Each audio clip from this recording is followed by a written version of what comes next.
Hello, everybody. I hope you guys are doing well.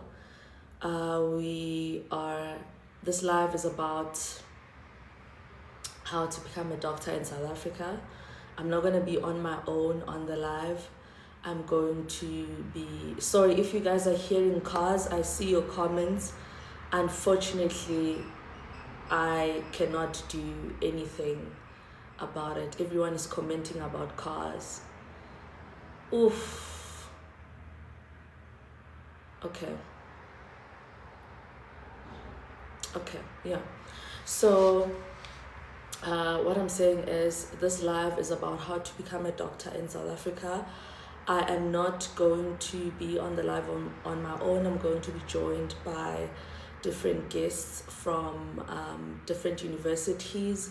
Some are medical students, some are qualified doctors that went to a specific university that are going to be sharing their experiences on the university. They're going to be sharing about, the requirements. They're going to be sharing about what the program actually looks like in that specific university, and they're going to share about the funding and how much it costs to study each year, and overall experience of medical school in that university. If you have missed it or joined the live late, I am currently unwell. I have flu, so my voice is very much cracking up, and I might have to blow my nose every now and then, but I hope that is not going to be, disturbing. So yeah, basically, I would like to welcome you guys on this live. For those of you who do not know me or don't follow me, I am Dr. Andy Swabia, commonly known as Dr. Andy. I am a medical doctor by profession. I'm currently doing my second year of internship. I graduated from University of Cape Town last year, and I'm also a content creator outside my profession, and the content I create is mainly to educate, inspire young people to go after their dreams and, to be the best version of themselves. I really, really believe in education. It has changed my life for the better. I'm a person who doesn't come from, who comes from a poor socioeconomic background, and I've seen how education has changed my life and has changed how I experience the world. So it is something that I'm really passionate about, to educate people, to create opportunities for young people, and to advocate for young people. So this is one of the lives of many where we're going to be tackling a topic in each and every live, where we discuss specific things, mainly to empower, educate, and inspire young people. So basically, I am making education fashionable, one video at a time. So today we are going to be discussing how to become a doctor in South Africa. So basically, the degree of being a doctor is Bachelor's of Medicine and Bachelor's of Surgery. That is the degree that a South African person needs to get in order to be called a medical doctor. It is the degree that I have. So the universities that offer this degree, there are 10 different universities, namely University of Cape Town, Wits, Stellenbosch, SMU, which is Sefako Mahato, University of KZN, University of Pretoria, Walter Sisulu University, Nelson Mandela University, University of Free State, and I think I've named all 10. But yeah, it's basically 10 universities in South Africa. So those are the only 10 universities at this point that you can acquire your MBChB degree. University of Limpopo, yes.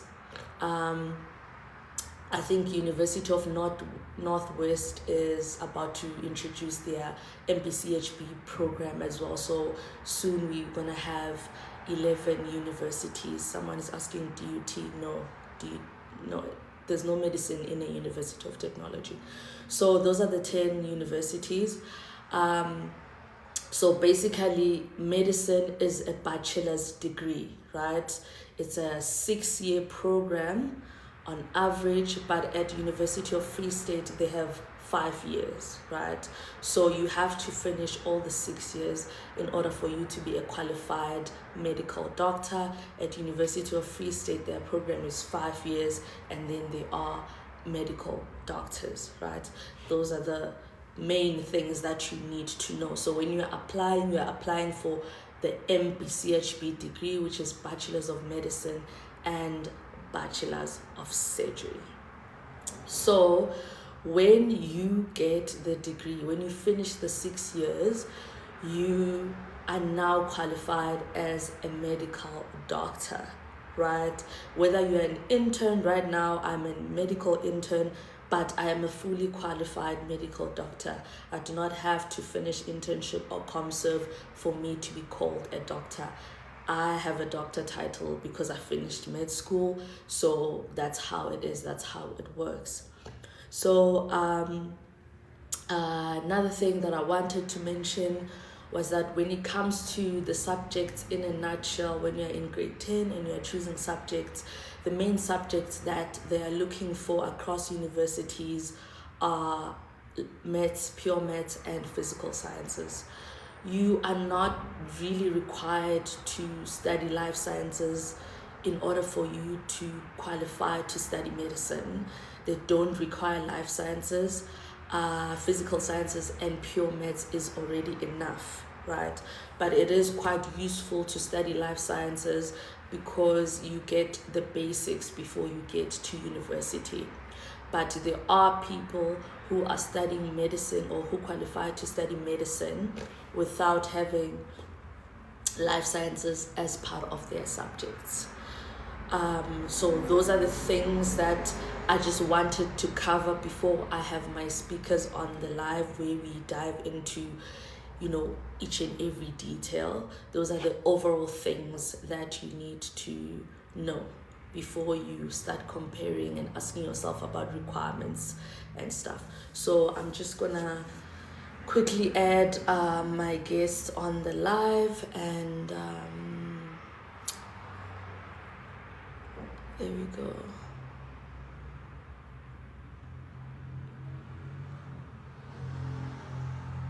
I just have to make sure. If you're on the live and requesting, if already you are watching the live, do you mind just sending me a request so that I can actually accept?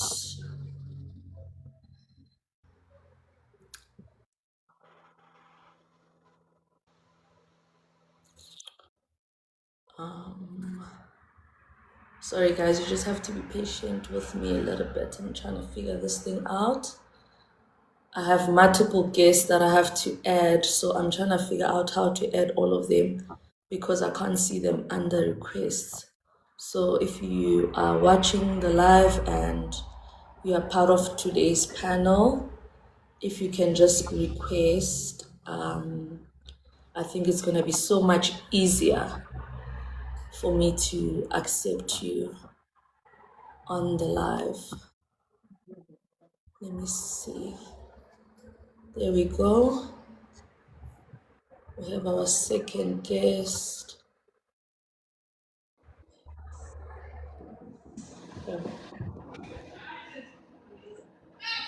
Fine. I think I'll add others as we go. But if you're watching the live and you're part of today's panel, please, please, please do me a huge favor and actually request so that I accept you on the live. But already we have 2 guests of my panel. Welcome, guys, and thank you so much for your time and the amount of information you're about to share with us. I am really looking forward to having such an informative, also educational and fun conversations with you. If you guys can unmute yourselves and your videos so that we can see you and briefly introduce yourself. What do you do, and what university are you representing?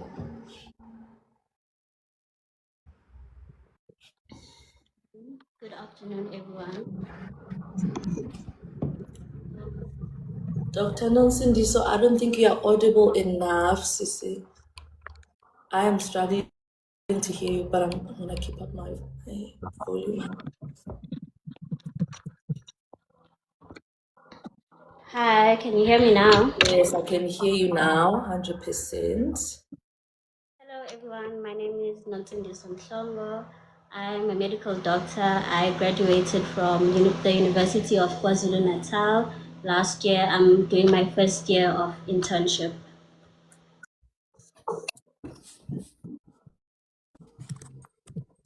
Thank you so much for joining the live. Sorry, I was distracted a bit trying to add the other members of the panel. Thank you so much for your time today. Can we have the other three of our guests introduce themselves, please? Okay, hi guys. I'm Chelum Fusi and I go to Walter Sisulu University, aka WUSU. Yeah, I'm a med student. I'm a final year med student. Period, sis. And Okay. Hi guys, my name is Lebogang Chiani. I am a fourth year medical student at the University of Stellenbosch. Nice to be here. thank you. Hi guys, my name is Nondulani Mohamadi and I commonly know because Sorry, sis, I'm your a medical student. voice is, the audio is not the best. I think you're echoing. Can you hear me now? Okay, yes, we can hear you. You were just breaking a bit. Okay. Hi everyone. So my name is Ndo. Can you hear me now? Yes, I can hear you now. Yes. Okay, good. So hi everyone. My name is Sis Londo. So everyone calls me Sis Londo because I'm currently on a journey to change the sis to doctor. So I'm a fifth year medical student at the University of Sefako Mahato, and I'm happy to be here. Thank you, Sis Londo. Hi. I know another Lemkhan just joined. Hi everyone, my name is Lorang Magoro and I'm currently doing my fourth year at the University of the Witwatersrand, and I'm so excited to be with you guys here today.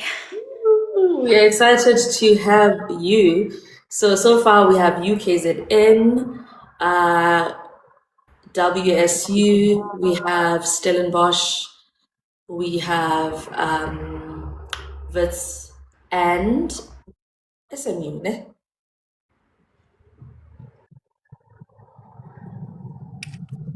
Great stuff. I think I'm missing 2 universities, but they will catch up. So, once again, thank you so much, guys, for joining us in the live. The reason why I wanted you guys to represent your own universities is because I didn't want to give generic information, right? As you know, I studied at University of Cape Town and I can only give so much detail about UCT, especially when it comes to the experience. So I think it's really useful to engage with people who have experienced other universities as well, so that we compare the different programs, we compare the different requirements, we compare, which university costs the most, especially for students who are self-funded, who would like to compare which university is more affordable. So different experiences, different funding opportunities, how you guys found the university, how was the program? Did you feel like your program is easier compared to the other universities? So that's the kind of discussion that I would like us to have. And so that matric students or any student who wants to study medicine can sort of like make an informed decision when it comes to, which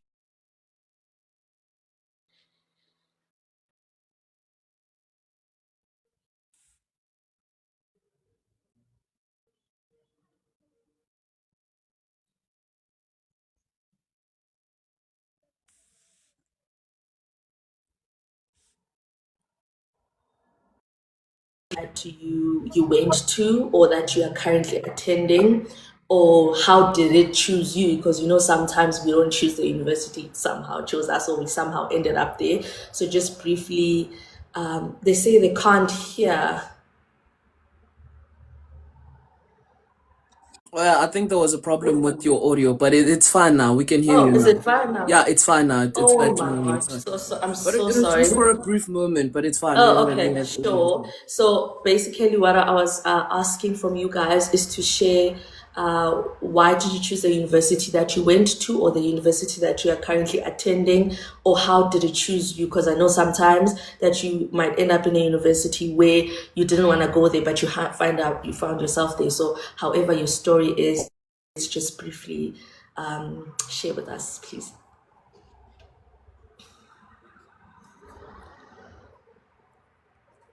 Okay, Okay, I I can will start. start. Okay. Oh, okay. Okay. Um, for me, how I chose Stellenbosch was when I was in high school, starting from grade 11, because like before grade 11, I wasn't serious with school. I won't gonna lie, my marks were just like yeah. But then when I got up to grade 11, I knew that I wanted to go to varsity. I just didn't know what I wanted to study. So I started focusing on school. And then as my marks pick up, teachers kind of advise you to say, okay, you should do this, do that. And most of them were advising me to go to UCT, do actual science or do medicine. And I just felt like I didn't want to have my career be chosen for me.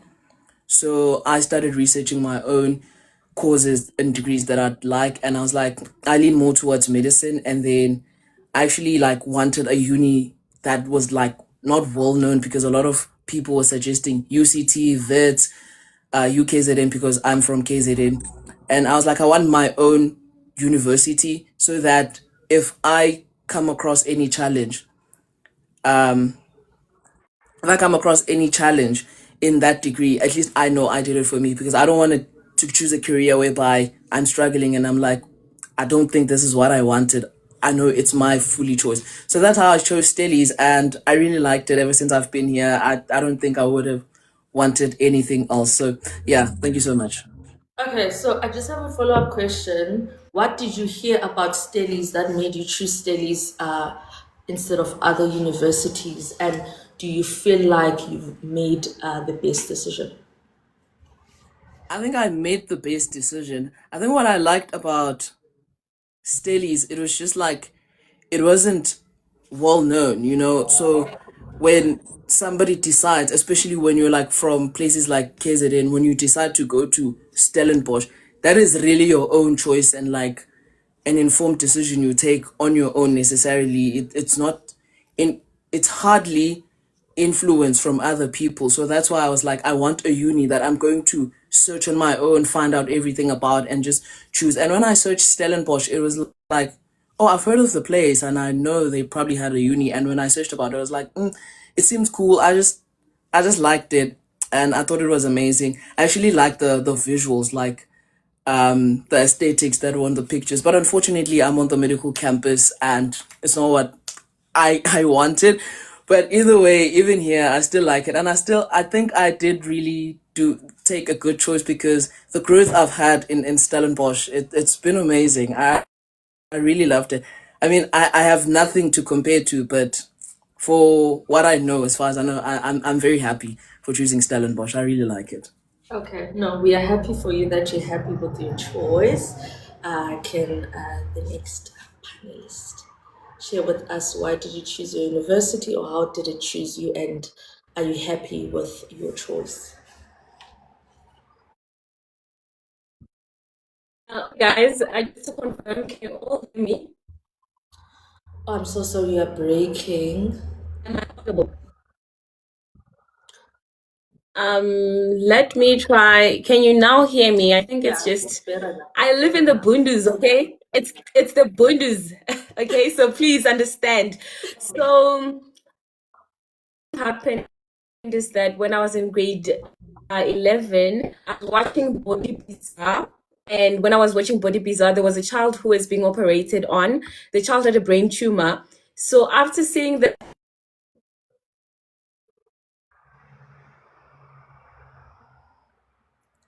Oh, Sis Londo, I think we lost you there.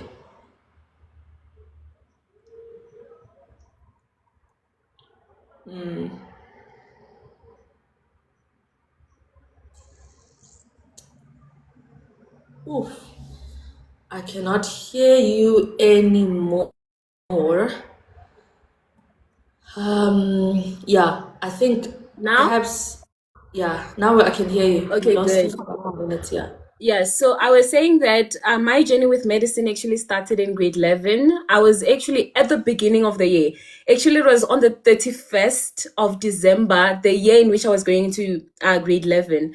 I was watching Body Bizarre, and there was a child who had a brain tumor, and they were from Kenya, and they were coming to South Africa to get operated on. So what actually happened is that I just started crying while I was watching that show. And when I was crying, I just told myself that, God, you know what?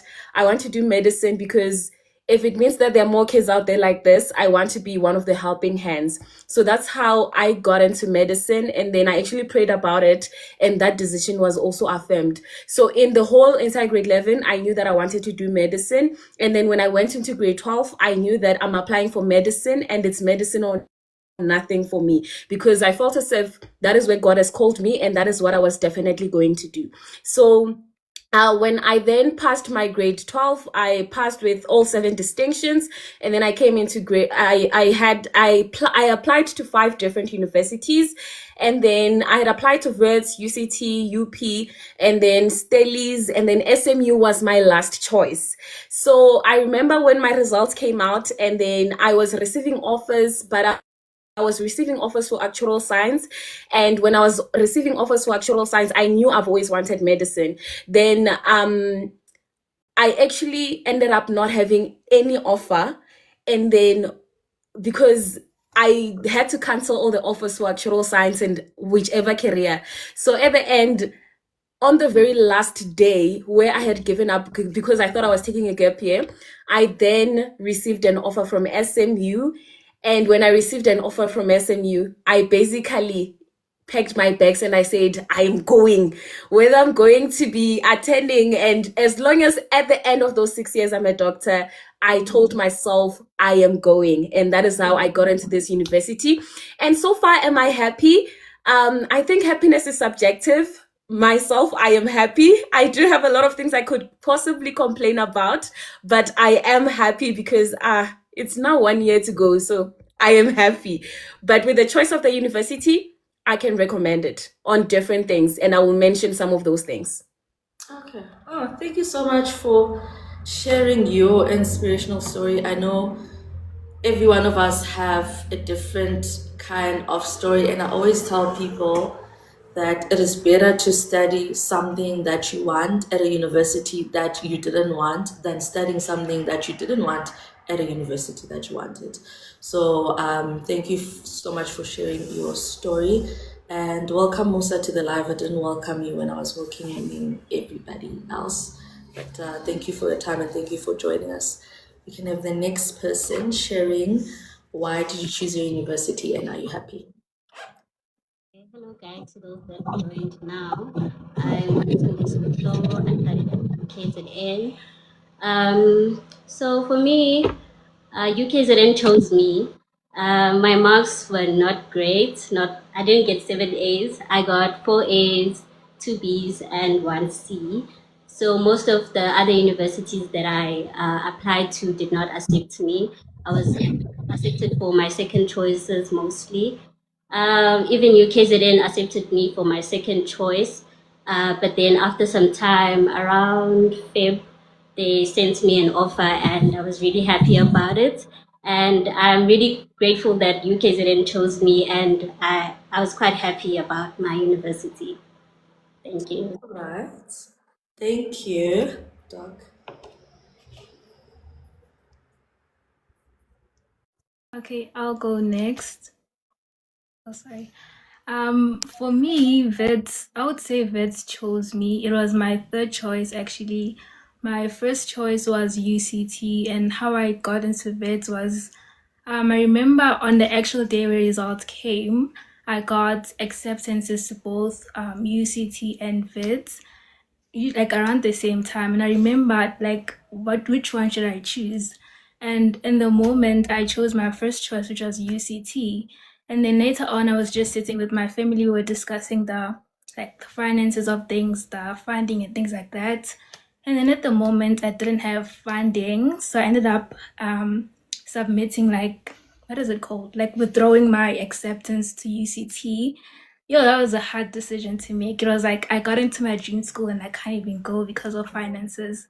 So that was very hard. So in the end, I just ended up deciding at Vids, and I am loving it so far. Honestly, it's like close to family, which was actually what I was avoiding, because I also was like, I'm not applying to UL because I don't want to be at home, and like that's why I wanted to go to UCT mainly. But so far I'm loving Vids so much. It's been amazing. If I could go back and like choose again with like the experience that I have at Vids would definitely be my first choice. Yeah, I would say that. Okay. Oh wow, that's lovely then.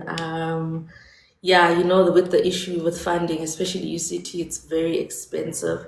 So you don't want to take risks, even though some of us did take some risks, but I wouldn't really recommend. Guys, I do see your comment about the tea and I see the restrictions. I'm not gonna show my tea anymore.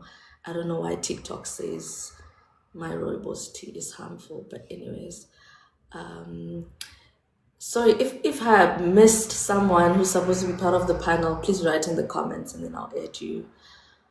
But I think I have everybody here. So yeah, the next person, please. Okay, hi again, guys. I'm Fusi, and I'm studying at Walter Sisulu University. So I honestly didn't know much about this university. I was more familiar with the bigger universities. And with regards to the application process, I think I sold myself short in the sense that I didn't apply to every university that offers medicine. I only applied to like 2 or 3. And my dad then advised me or told me about this university and advised me to just give it a try, to just apply and just see what happens. So I can't really remember which universities I applied to, but I also wanted to be far from home.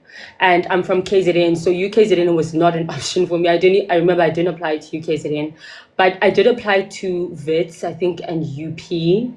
And I think I applied to Stellenbosch. I think so. But I didn't get accepted for my first choice. I didn't get accepted for medicine. I kept getting accepted for engineering, which is my second choice. And I was trying to decide if I should either do engineering or do BSc and then try branch off into medicine, or do medicine here where I was accepted. So it was a very, I don't know, just weird and hard decision for me to make. But I was just thinking of my future and what I really want. And I just had to ask myself, what do I really want? Do I want to study in like the big city, or do I want to study the course that I want? And do I want to do the job that I want to do for the rest of my life? So for me, it was more of a thing of, I'm just going to sacrifice the 6 years so I can do what I want to do for the rest of my life. So I ended up coming here because of that. So I can't remember what else he asked, but yeah, so I go to Walter Sisulu University because of that reason, or those reasons. Yeah, are you happy with your choice? Am I happy with my choice? It wasn't my ideal choice, guys, as I mentioned, but I think I have learned to adjust because I'm Zulu, right? And this is in Eastern Cape and everyone here has Xhosa. So when I got here, it was a huge, like a major culture shock for me. But I've really been able to adjust, and gel with Xhosa people and people from here. I have a lot of good friends here. And with regards to my course, I'm doing my final year, so I only have a few months left. So I really would say that I'm happy that I chose to come here instead of doing engineering or doing something that I don't want to do. Yeah. Happy I was able to put my feelings aside and put my goals and my future first and just do what I had to do. So yeah, I think 100%. I mean, at the end of the day, you are going to be, a qualified doctor, and it's something that you've wanted to do. So I'm glad that you were able to put your feelings aside and focus on your actual goal, because I feel like at the end of the day, if it's giving you the results that you've wanted, then I think it's worth it.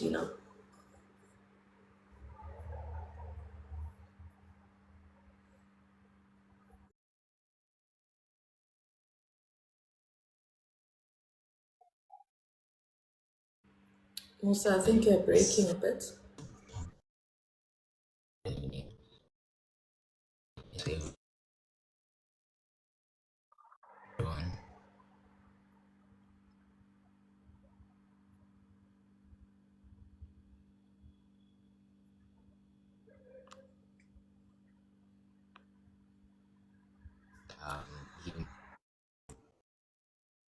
Yeah, Musa, we are struggling to hear you, or rather, I am struggling to hear you. I don't know if anyone else is able to hear Musa.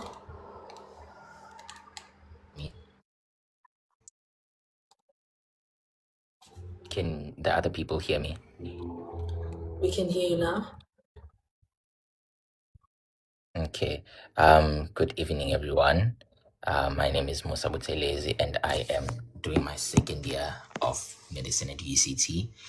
So basically, I had applied to every medical school. I had applied to 10 medical schools, and the initial plan was to go to UFS, mainly because I basically had so much imposter syndrome in grade 12. So judging my grade 11 results, I was like, ish, there's no way I'm going to go to VETS or UCT. So I just was like, okay, I'm going to apply to UCT and VETS. I'm going to apply to Stellenbosch. Actually, I'm going to apply to all of them because I also applied at UL, I applied at SMU, I applied at WUSU, UKZN, just to increase my chances of getting to medicine. And in grade 12, the only university that actually was following up from like June was UFS. So I was like, okay, since also medicine is like 5 years at UFS, I'm just gonna, go to UFS, finish medicine, and become a doctor. It was only on the day of the results where I was like, okay, I have an offer from UCT, so I'm gonna go there because I can, Otherwise, I think the plan was to go to every state, of which didn't end up happening. Okay. Are you happy with your choice? Are you happy with UCT? Yeah, I can't complain, I guess. More than anything, I guess, I am just grateful every day, to be doing the course that I want. Actually, I didn't mind going anywhere. Like, I didn't even mind going to WUSU as long as it was medicine. I didn't mind going to NMU as long as it was medicine. So, regardless of where I am, I think I'd still be happy. Yeah. No, that's a really great mindset to have because not everybody has it.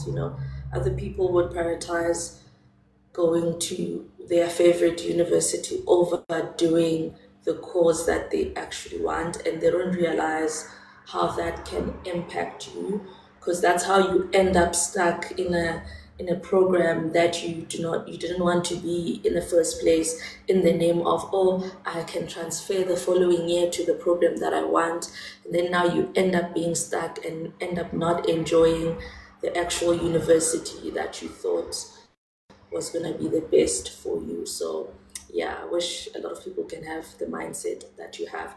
So I just want us to briefly sort of like go through the requirements.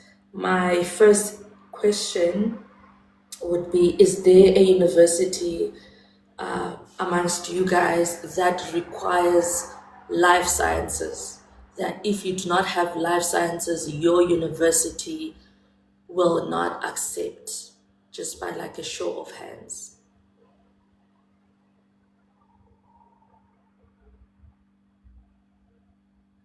So Stellenbosch doesn't accept you if you do not have life sciences. Yeah, they do require life sciences. I think it's a level 5. Yeah, they do require level 5 life sciences, but obviously because of the competition, you you're on the safer side if you get at least a level 6 or a level 7. But life sciences is one of the subject along physical science and mathematics.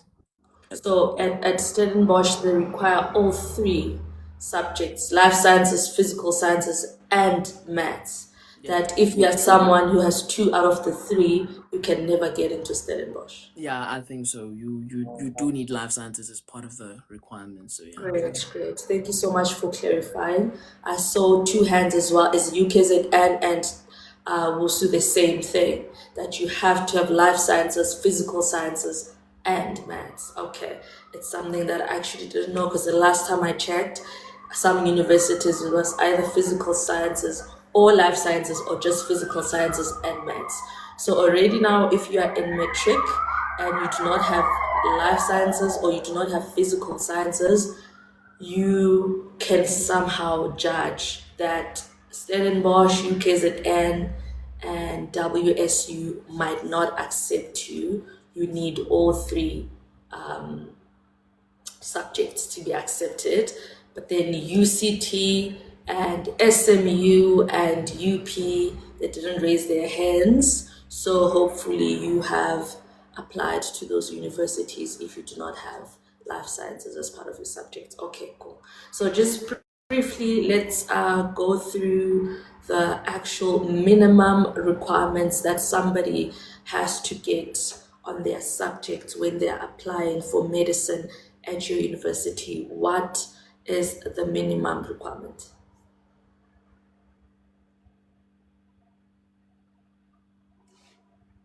Any of you can go first. I can start. So in UKZN, you have to do life sciences, physics, pure math, and either geography or accounting. So it doesn't matter between the two, and then your languages, and then life orientations. So the minimum level that you can get is a level 4, 60% for all. But that is not realistic in terms of the competition as well. So you have to be getting all your A's.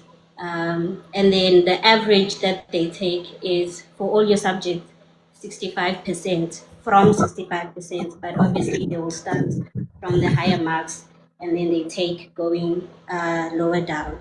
And then you don't need to do an NBT, which is the national benchmark test to qualify to apply at UKZN. And I'm not sure if I have to go through how to. I think you have covered everything in a nutshell. So basically, to explain to students or parents who are listening, minimum requirements. I think I'm echoing. Can you guys mind muting your mics, Dr. Nonsendiso, please? So thank you. So when it comes to minimum requirements, if the university is saying minimum requirement is 60%, it doesn't mean that when you get 60%, you are going to be admitted.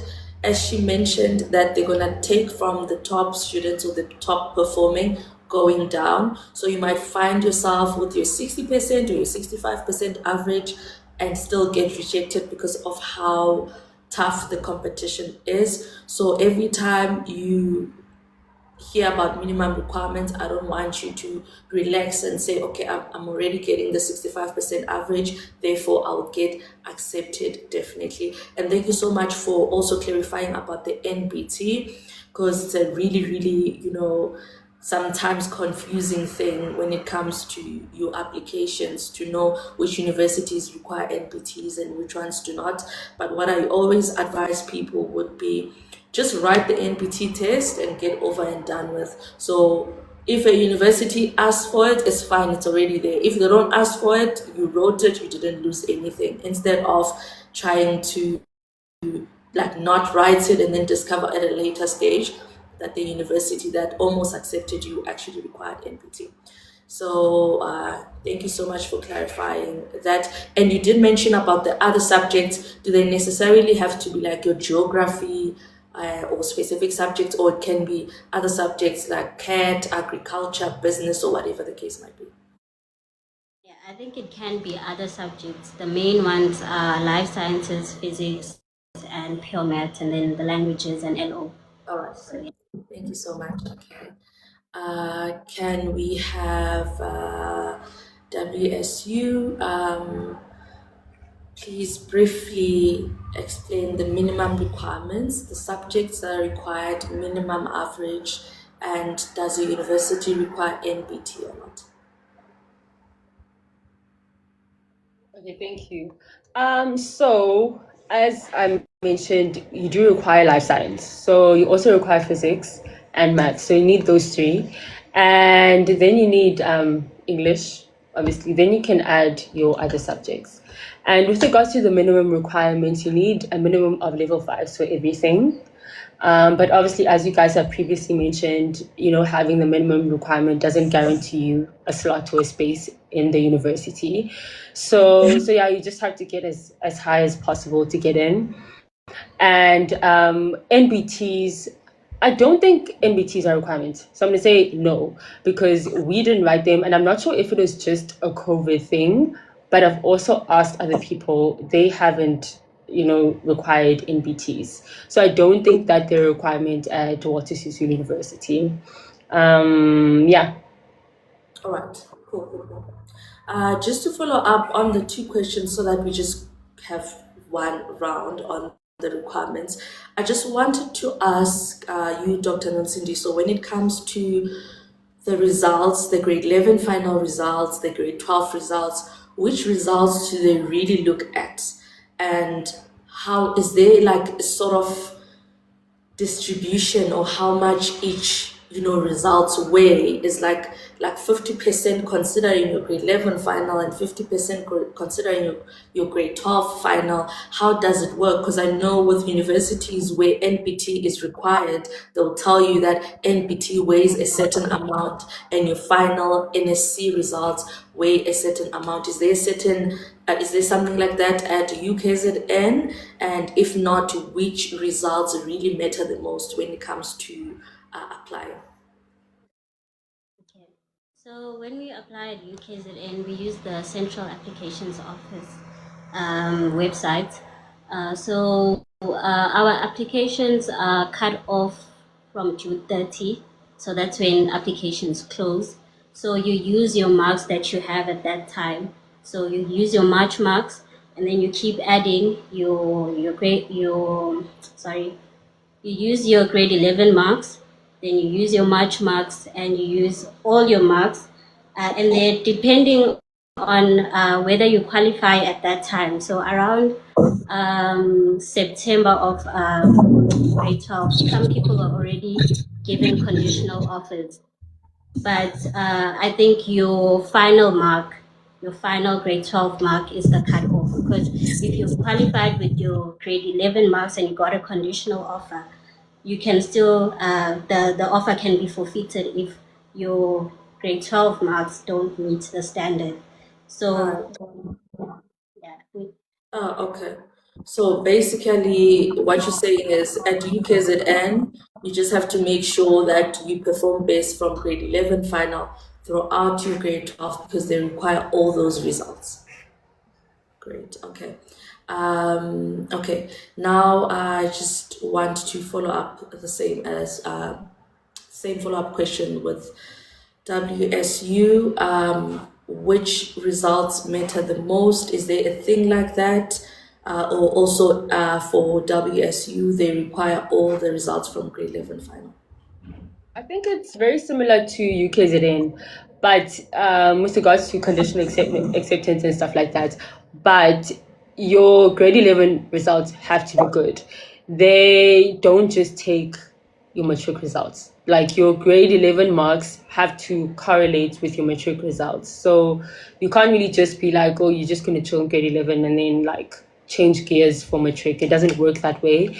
But yeah, so they do need both. I'm not sure about the percentage as with regards to whether they use 50%, I'm not sure about that. But what I do know for sure is that they take both. They want both and they look at both results, grade 11 and yeah. All right. So yes. So basically, so far the message that we are getting is that you need to perform your best since grade 11 and you need to keep up throughout your grade 12, because when you get a conditional offer, you need to be able to maintain it by keeping up, with the marks and improving. Excuse me. Okay, can you please have Stellenbosch explain to us how is the situation looking like in terms of the results? Which ones do they require, and Do you have any results that are most important than the other, and how does it work? Okay, so with Stellies, just like the other have mentioned, I'd say for Stellies, your grade 11 results matter. Like they really, really matter. Like your grade 11, that's what they use when you apply. It doesn't matter if you already have your March grade 12 or you have your June grade 12. If you're applying in Stellies, they just take your grade 11 results, and that's what they go with up until like final results. And even in final results, it's more of, I'd say they probably have like a range to say, have you like, if you like drop like really really bad from your grade 11 results, which really happens.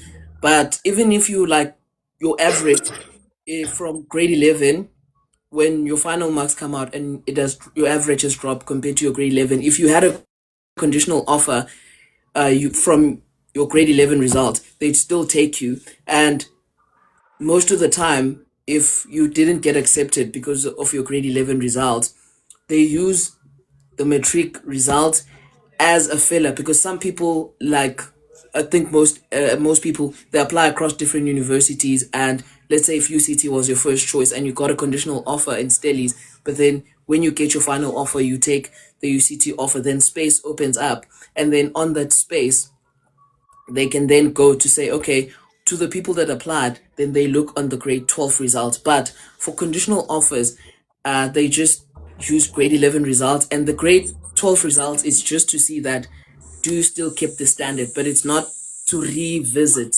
Everybody who has a conditional offer from grade 11, if they just have satisfying grade 12 results, even if your average has dropped, they're going to take you. So if you want to come to Stellies, I'd say just like make sure that your grade 11 results are at best. But that doesn't mean obviously chill in matric. You still need to keep up the standard, because you can lose your offer, but it really happens. But if you got your conditional offer from grade 11, and also for the people that got rejected, if you like your grade 11 wasn't good, if you're already in matric right now and your grade 11 wasn't good, I was also one of those people. You can really block in matric, because when final results come in Jan, the spaces open up and they then relook at the people who were not accepted, and then they check the improvement from your grade 11 to your matric. But grade 11 matters. If you just want to be on a safe side in Stellies, make sure you have very good grade 11 results. Even if you don't, it doesn't mean it's the end of the road. You can still have grade 12 results and you can still be considered. Yeah, thank you. True, that's actually tough, because I've gotten a lot of questions around that topic where people are asking, yo, my grade 11 final results are not looking great. Does that mean that I have already lost my space or my chances of qualifying to study medicine? And it's I can tell that it differs from each university, and Stellenbosch seems like your grade 11 final is like a do or die type of results. You have to get it right from the get-go. So if you are listening and you want to study medicine at Stellenbosch, you are doing grade 12, grade 11, make sure that you get your best marks from grade 11. And if you are someone who feels like your grade 11 results were not the best, but you want to study medicine, you must not give up now. You must keep on improving your results, and universities like UKZN, WSU can still consider you as a potential candidate. Thank you so much for sharing that, Lebo, and welcoming our new guest representing University of Pretoria. Thank you so much for joining us as well. So we're just going to go to Sis Londo. Please let us know the requirements to study at SMU, the subjects, the average, and tell us if SMU requires NBT and which results from grade 11 till grade 12 matters the most. Okay, as I said, you guys, I live in the Bundes, so the first thing I always say is, can you hear me? We can hear you. Okay, thank you so much. So before I start even with the requirements, it's important to know that to do medicine at SMU is very competitive, because remember, SMU, before it became SMU, it was Medunsa. So because it has that stigma of Medunsa, where doctors, Medunsa was primarily known as somewhere where it's doctors, doctors, doctors only. Medicine is very competitive, as in, for example, last year we had a student, we had a learner who applied. They had 6 distinction, and in those distinctions, 2 of them were 100%, and they didn't make the cut. Ne?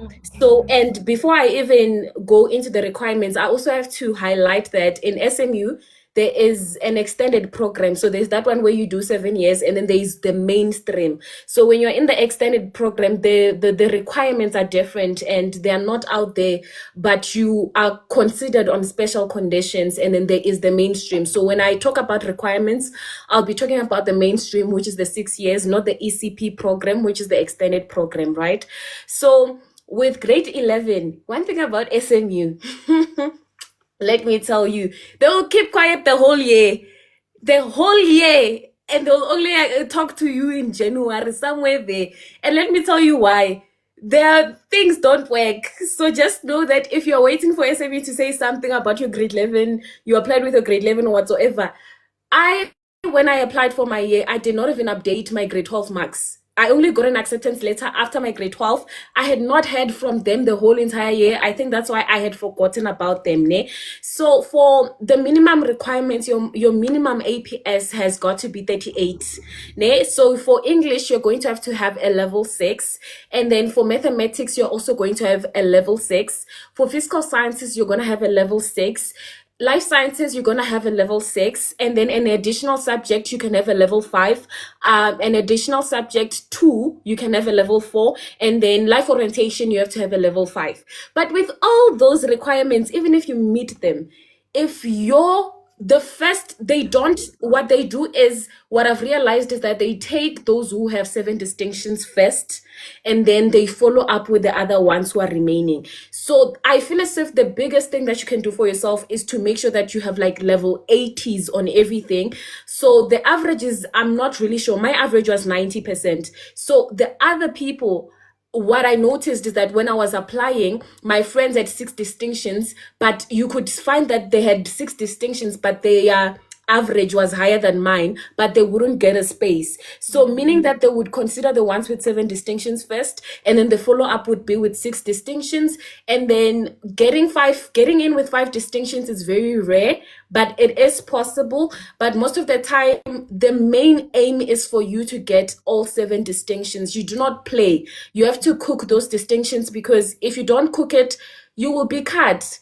You'll be cut short. So those are the minimum requirements. As for NBT, as I told you guys, SMU is the bundus. If they were to require NBTs, they won't process them. So there are no NBTs, nothing. No NBTs, no requirements. You are in Ghana, you do medicine, you finish, you go. And that's how it is with SMU. Okay, thank you so much for sharing. That's very funny.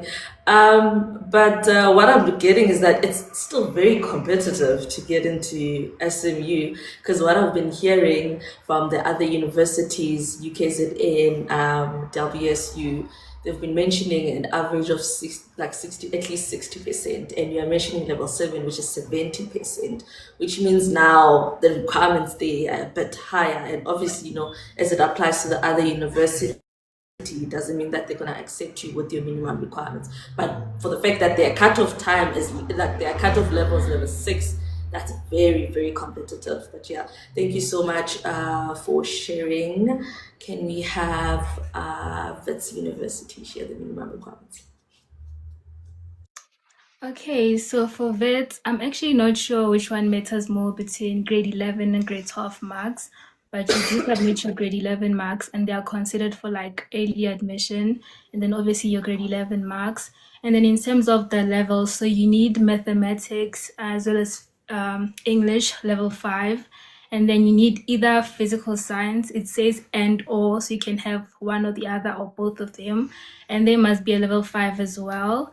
And then in terms of the NBT, yes, they are required, and I saw someone actually mention it in the comment, but the NBTs, they only require like in-person ones.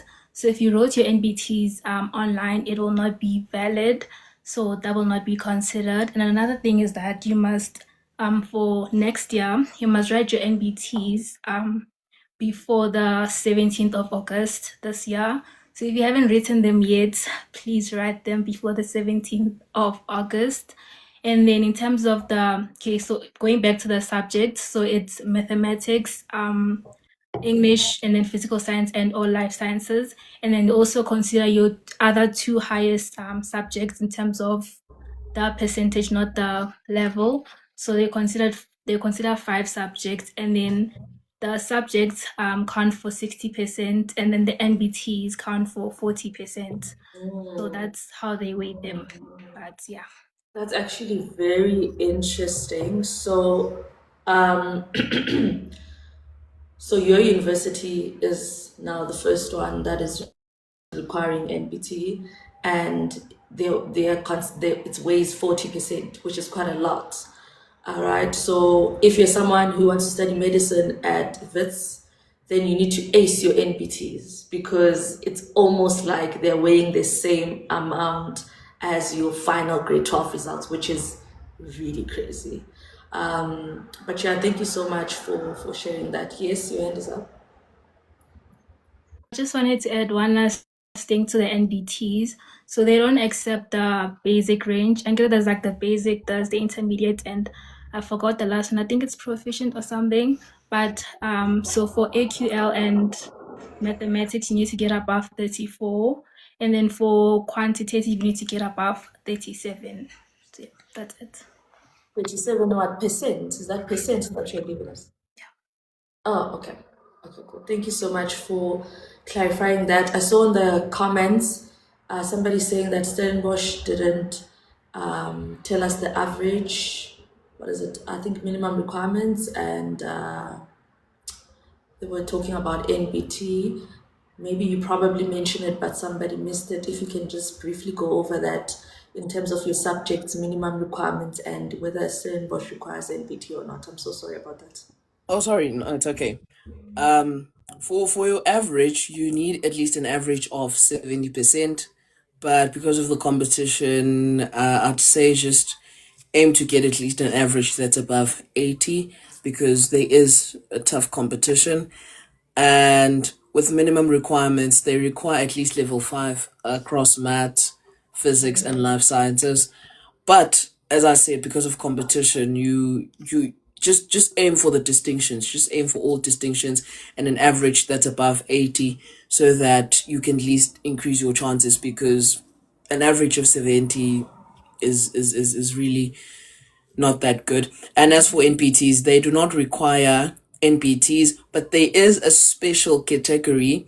I'm not sure, because there's a lot of categories when it comes to Stellenbosch. Like, there's category B1, those are like people straight from high school, and there's category B2, which is like people who are already in Stellenbosch, maybe studying another degree, wanting to move into medicine. And category B3, those are people who have university qualifications, as well as people who are working. And so in those categories, some of them do require NPTs, but they'll most likely let you know if you do require an NPT, that because you are in this category, as you apply and they ask you information like, when did you finish matric, do you have any qualification, and as you're applying, after you sent your application, they'll tell you if you require an NPT. But for people who are straight out of high school, there is no NPT. You just need your grade 11 and your final results marks. I hope that helps. Thank you.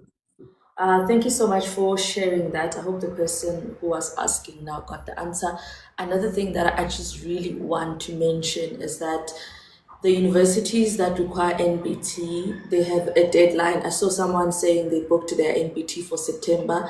Just make sure that it's not beyond the deadline, right? So they have a date that they set, that by this time you should have written your NBT, and I think it's different for different institutions. So try to write your NBT as early as possible, or before the deadline, because I don't think it's going to be valid when you write your NBT after the deadline. And it's kind of now going to reduce your chances, because if you have not met the deadline for certain universities, it means now you have sort of eliminated the other universities.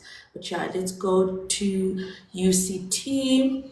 Hi, Musa. Can you please have your UCT's minimum requirements, subjects that are required, what is the minimum average, and do they require NBT, which results matter the most? Yeah, in a nutshell. Okay, so I have the latest prospectus here, and basically, UCT is gonna use your grade 11 marks. They're also gonna use your interim marks, which are your grade 12, term 1, 2, and 3, to give you a conditional offer. They also use your NBTs as well as demographics. So that's where they look at your ethnicity, your socioeconomic status, if your parents went to uni, and all of those things. So basically, they use NBTs and your matric results / your grade 11 and 12 to calculate your FPS. And then also, like, UCT has a ranking of, if you get these marks, they guarantee you admission. If you get these marks, there is possible admission, right? And then they use they use demographics to calculate WPS.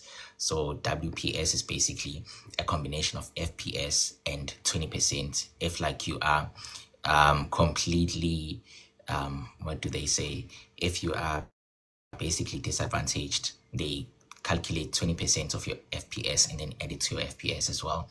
But then the minimum requirements are, if you have mathematics 70%, physical sciences 70%, English first additional or home 65%, and then 70% for the next 3 best excluding LO, right? And then they also need you to have an average of over 70%.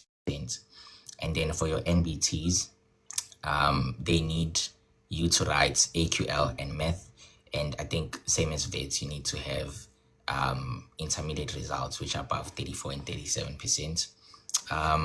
Yeah, and also, just like the other colleague said, Uguti, meeting the minimum requirements doesn't actually guarantee you admission, because last year the cutoff mark for medicine at UCT was 86%, I think 86, 87. And when the dean was basically welcoming the 2026 matrix, during the open day, he said the cutoff mark is going to rise to 90%, average next year. So a whole lot of things they look at UCT, and fortunately enough, they do not need motivational letter anymore. Previously, they used to use your NBTs, your interim marks, which I think are important, your grade 11 finals, grade 12, term 1, 2, and 3, they basically afford you a conditional offer. And most of the time, the people that actually do get conditional offers are the ones that end up being accepted. Whereas the other one, because I for one, I know somebody who had a bad grade 11 marks, and they also had a bad term 1, grade 12, and then the other ones were okay. And they also ended up having 7 distinctions, but they didn't get accepted for medicine at UCT, So yeah, that is it, I think. Thank you so much for sharing. Oh, UCT is very, very strict.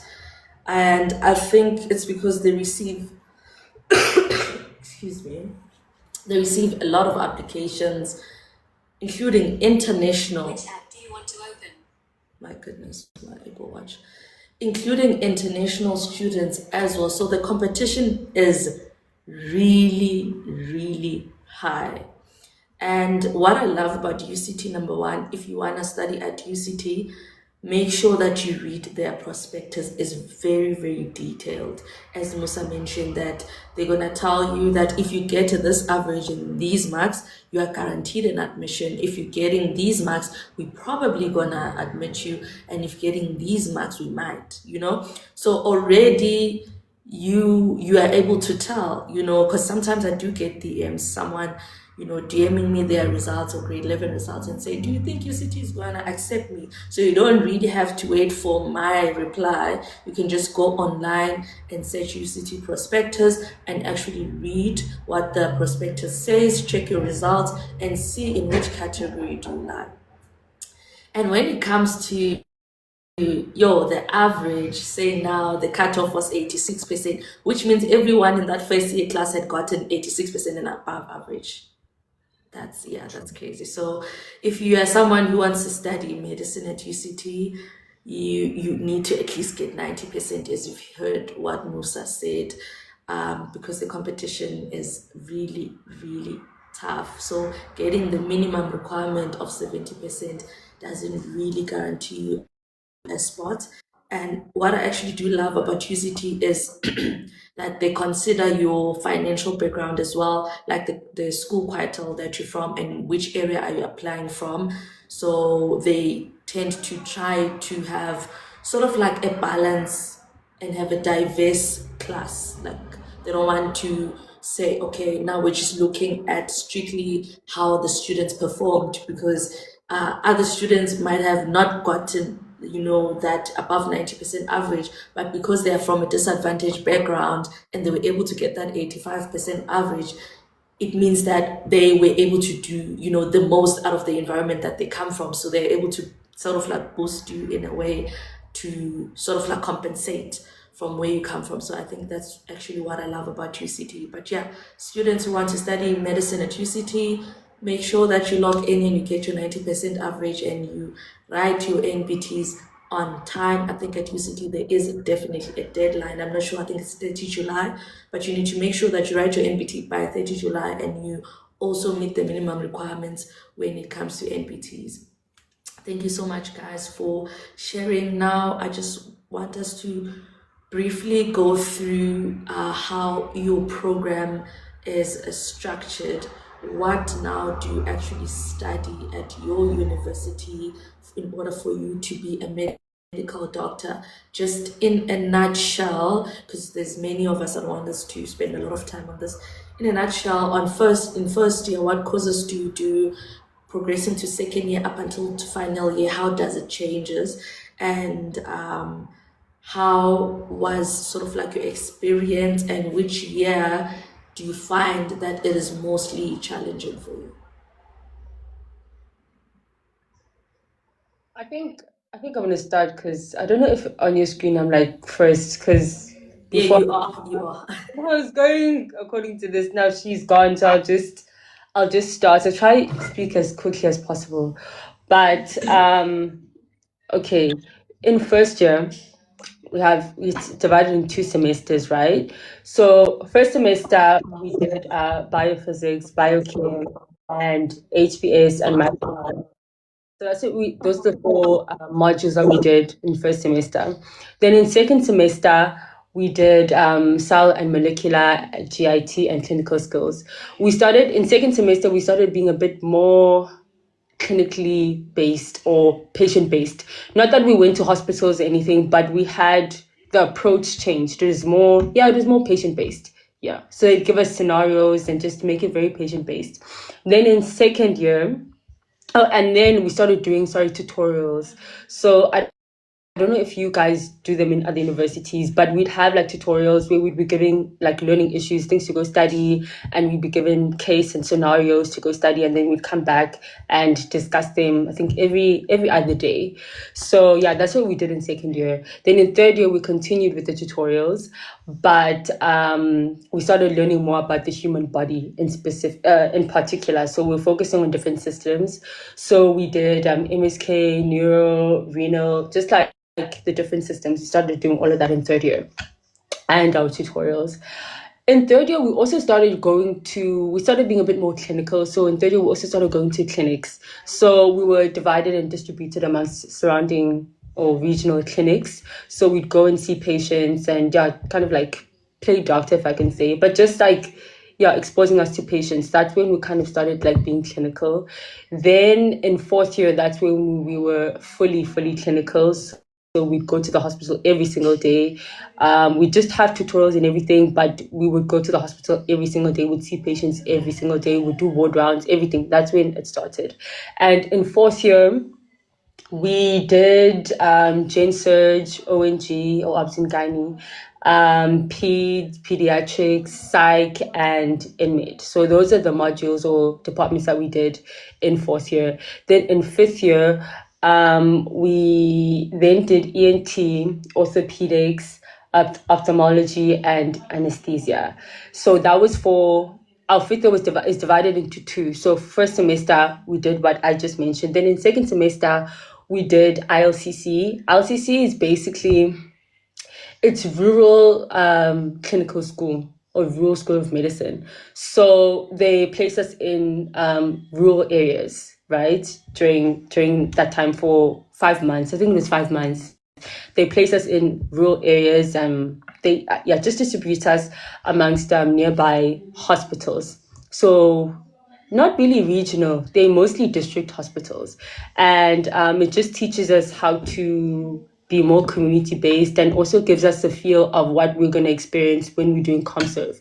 So a lot of those hospitals don't really have a lot of resources and stuff like that. But yeah, so we were distributed amongst base hospitals. So we did that. And then after that, we did our electives for 4 weeks at any hospital that you want, in any department that you want. That's fifth year. Sixth year, which is this year, it's also divided into two. But we're just doing the same modules we did in fourth year, just in more depth now, and they obviously require you to know more. We started being able to prescribe medication and treat patients independently. I think last year in fifth year. Yeah, we started doing all of that in fifth year. But yeah, that's basically what we do. And the main campus is located in Mthatha. Most people don't know the place, but it's, a city or town here in Eastern Cape. And that's where the main campus is. And the main hospital that we studied in is Nelson Mandela Academic Hospital. But when you are in fifth year, you have an opportunity or choice to either come here to East London, because I'm placed in East London now, or you can stay in Mthatha at Nelson Mandela. And here in East London, we have two hospitals. It's Ferry Hospital and it's CMH, Cecilia Makiwana Hospital. So yeah, that's just everything in a nutshell or a summary. I hope I didn't take up too much time. So much. No, you didn't. Thank you so much for sharing. I just have a quick question. Do you guys do physical sciences, maths, or chemistry in first year? Sorry, I lost my thoughts there. We don't necessarily. No, we didn't do maths. I remember we didn't do maths.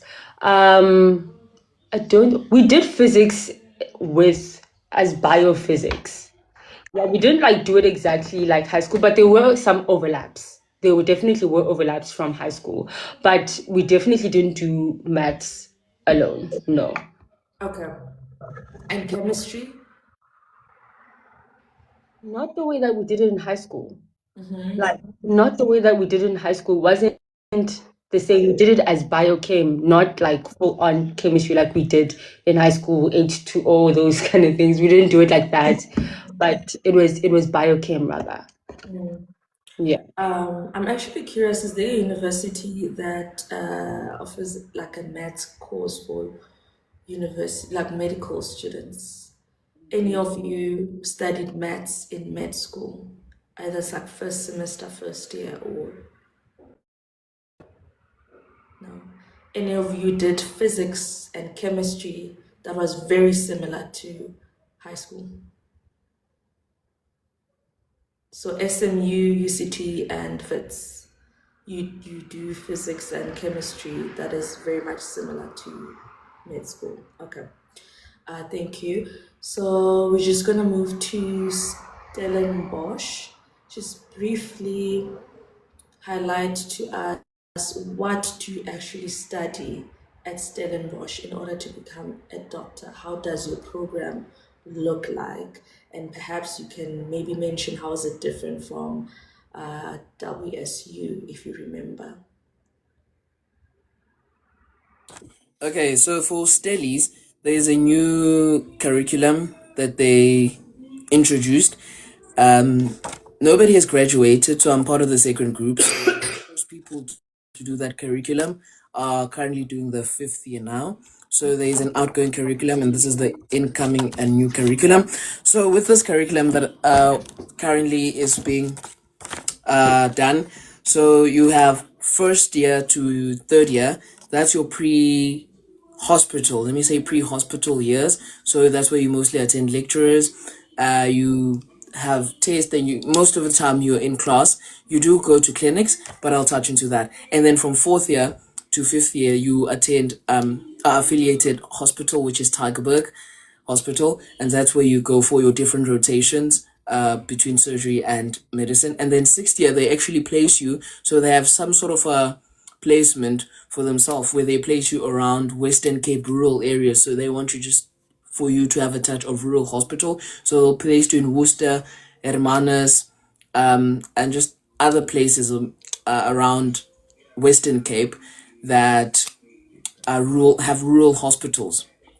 So between in first year, you mainly focus on. So another thing, we also don't have physics and math and chemistry. So for first year, you'll mostly focus on your transition. That's a huge thing for them. Your transition from high school to university, as well as what medicine is in a nutshell, before you get into what is like anatomy of the human, but what medicine and why you are doing this. And it's not just books and this bombastic words and just like knowing this bunch of information, but why you need medicine. And that is mainly focused on first semester, first year. It's called Being and Becoming. And also another thing, you don't get different like what is it called? So in Stellenbosch, each semester is a module, so you don't get different modules. So one module, like each semester is just one module, and then they have sub themes. So it's either you pass the module, but it's not like you'll have like 5 modules that you're doing throughout the year, or 2 modules first semester, and then you get what I'm saying. You don't get that. It's one module. So the first semester they mainly focus on you transitioning into university and being introduced into medicine, and also a bit of research. That's another thing about Stellenbosch. You're introduced to research from the get-go. And then second semester, that's when they focus on the anatomy and the physiology. So understanding like anatomy, being able to label all the bones, being able to label the muscles, you get anatomy and physiology and how it works. Just first year, it's how the normal human anatomy is. And then from second year, you then learn the diseases. There's a module, especially in second semester, that's called dysfunction. Oh, and also in first year, while you're doing anatomy, in second semester, you get introduced to dissections. Med students know dissections. For those who don't know dissections, it's basically where you go into a hole and you get cadavers, and then you have to dissect them so that you learn the anatomy and you just see it in real life and not just on the book, so that you know it. And then, but throughout, you go to clinics from first year to third year, and then it's around clinics, and what you do in those clinics is things that you learn, skills. So every day of the week, each year group has a skills day. So Wednesdays it's third year, Thursdays it's first years, and then Fridays it's second years. And then depending on which year you're doing, the skills get better. So from first year, you're taught like how to don your PPE, how to doff it off, how to do a finger prick, how to do manual blood pressure, all of those things, just the small skills. And then you go to clinic, and then you're able to do it, especially on, the chronic patients, like they always have to check their blood glucose. So you do finger pricks, you're able to do blood pressure on them, and you just learn. And like Walter Sisulu said, you play doctor, basically, but you're not doing much, and you also get to observe how to do a consultation. And then, as I mentioned in second year, that's when you learn the diseases. So it's dysfunction, you learn the diseases of every system,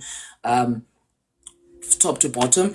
And then third year, that's when it gets like really, really tough, because it's your final pre-hospital year. So they're very, very, very, very strict. So what you learn is first semester, we have a module called medical detective. So that's when, because you've learned your anatomy and you've learned the diseases that affect that system, now it's about how do you diagnose, because you might know the heart, and you might know the heart failure, but how do you get someone in front of you, and you get to the conclusion of heart failure. So that's what you learn about. It's medical detective, of connecting the science to the pathophysiology. And then in second semester, that's when you learn the interventions, it's treatment, on how now you know, okay, how do I diagnose this condition? Then you learn how to treat it in second semester. And so third year is really, really, really, really tough. I'd say for me, it's been the toughest year, and that's like consensus from most people. They just say it was the difficulty, and I think it's because that's when you're going to start going to hospital now and being really, really hands-on. So they want to make sure, so they make it really, really, really tough. So third year in Stellies is one of the toughest year. Then when you get to fourth year and fifth year, that's when you go through your rotations. Internal medicine, surgery, cardiology, dermatology, obs and gyne, psychiatry. Then depending on which group you're then going to rotate, and depending on which rotation you're going to do different things. And I'd say one of the most challenging rotations is internal. I think if you're a medical student or a doctor, you understand internal. It is very, very demanding because you basically have to do a lot of things. But yeah, and then it's also a huge jump going from third year to fourth year, because you go from attending classes almost every day to now almost no classes. You just get tutorials. Like a consultant will just say, okay guys, let's go through a quick tutorial about heart failure, because maybe you'll see a patient during a ward round and then they'll give you a tat about that. But you basically don't have class. So you go from classes to hospital every day, for basically about 8 to 5 hospitals. So it's a huge jump and a huge transition. But yeah, that you do from fourth to fifth year. And then in sixth year, you get placed in rural hospital. It's mainly Worcester, Stellenbosch, Hermanus. So such places where now you get to everything you've learned for like the 5 years. You need to now apply under supervision. And also that's for them to be able to prep you for internship while you're still under their supervision, to see how you actually progress. So are you able to just handle a hospital such as Hermanus under supervision before you go into internship, and they know, okay, this is where we have to fix and this is what we have to fix. But in a nutshell, that is it. First to third year, you have your pre-hospital years, and that's where you learn on your anatomy, your pathophysiology, as well as how to diagnose and treat patients. And then from fourth year to fifth year, you're doing your rotations in different rotation, and then sixth year you get a placement on a rural, so that they can see and prep you for internship as well as ComServe. And then throughout you get to do skills in simulations. That's where you learn. And then you also get to do research. They quite keen on teaching research and introducing research at a very small foundation, because they, as you know, medicine is mostly important. If you're able to do evidence-based medicine, that's what they want to push, practicing evidence-based medicine, to know why you're prescribing this for a patient, why you decide to do this intervention as compared to this, and what backs that intervention. Being able to go up online and search for articles that will support your intervention for a patient, and being able to also understand why you do something. Because sometimes you just taught, okay, if a patient presents, you just give them antibiotics, and you don't understand why you need to give them antibiotics and why these antibiotics works more than this. So that's why they also introduce research at such a very early time. But yeah, that's Stellies in a nutshell on how you do and its curriculum. So yeah. Thank you so much, Nebo. That was a very thorough description. Guys, sorry about my voice. This flu is so bad. Stellenbosch sounds like a very organized program. I just have some couple of follow-up questions for you and also for WSU. But what I wanted to ask was, so now when you're attending classes, since you have one course per semester, so every day you are just attending for this one course, and how then does it look like when it comes to how you're being tested? Do you just have exams and assignments for just this one course? And does then your transcript have just one course that if you've passed or failed, then you can move to the next semester? And also, another question that I have is, if let's say you fail first semester, are you able to move to second semester? Is there sort of like extended program or tailored program that they make for students who happened to have failed first semester?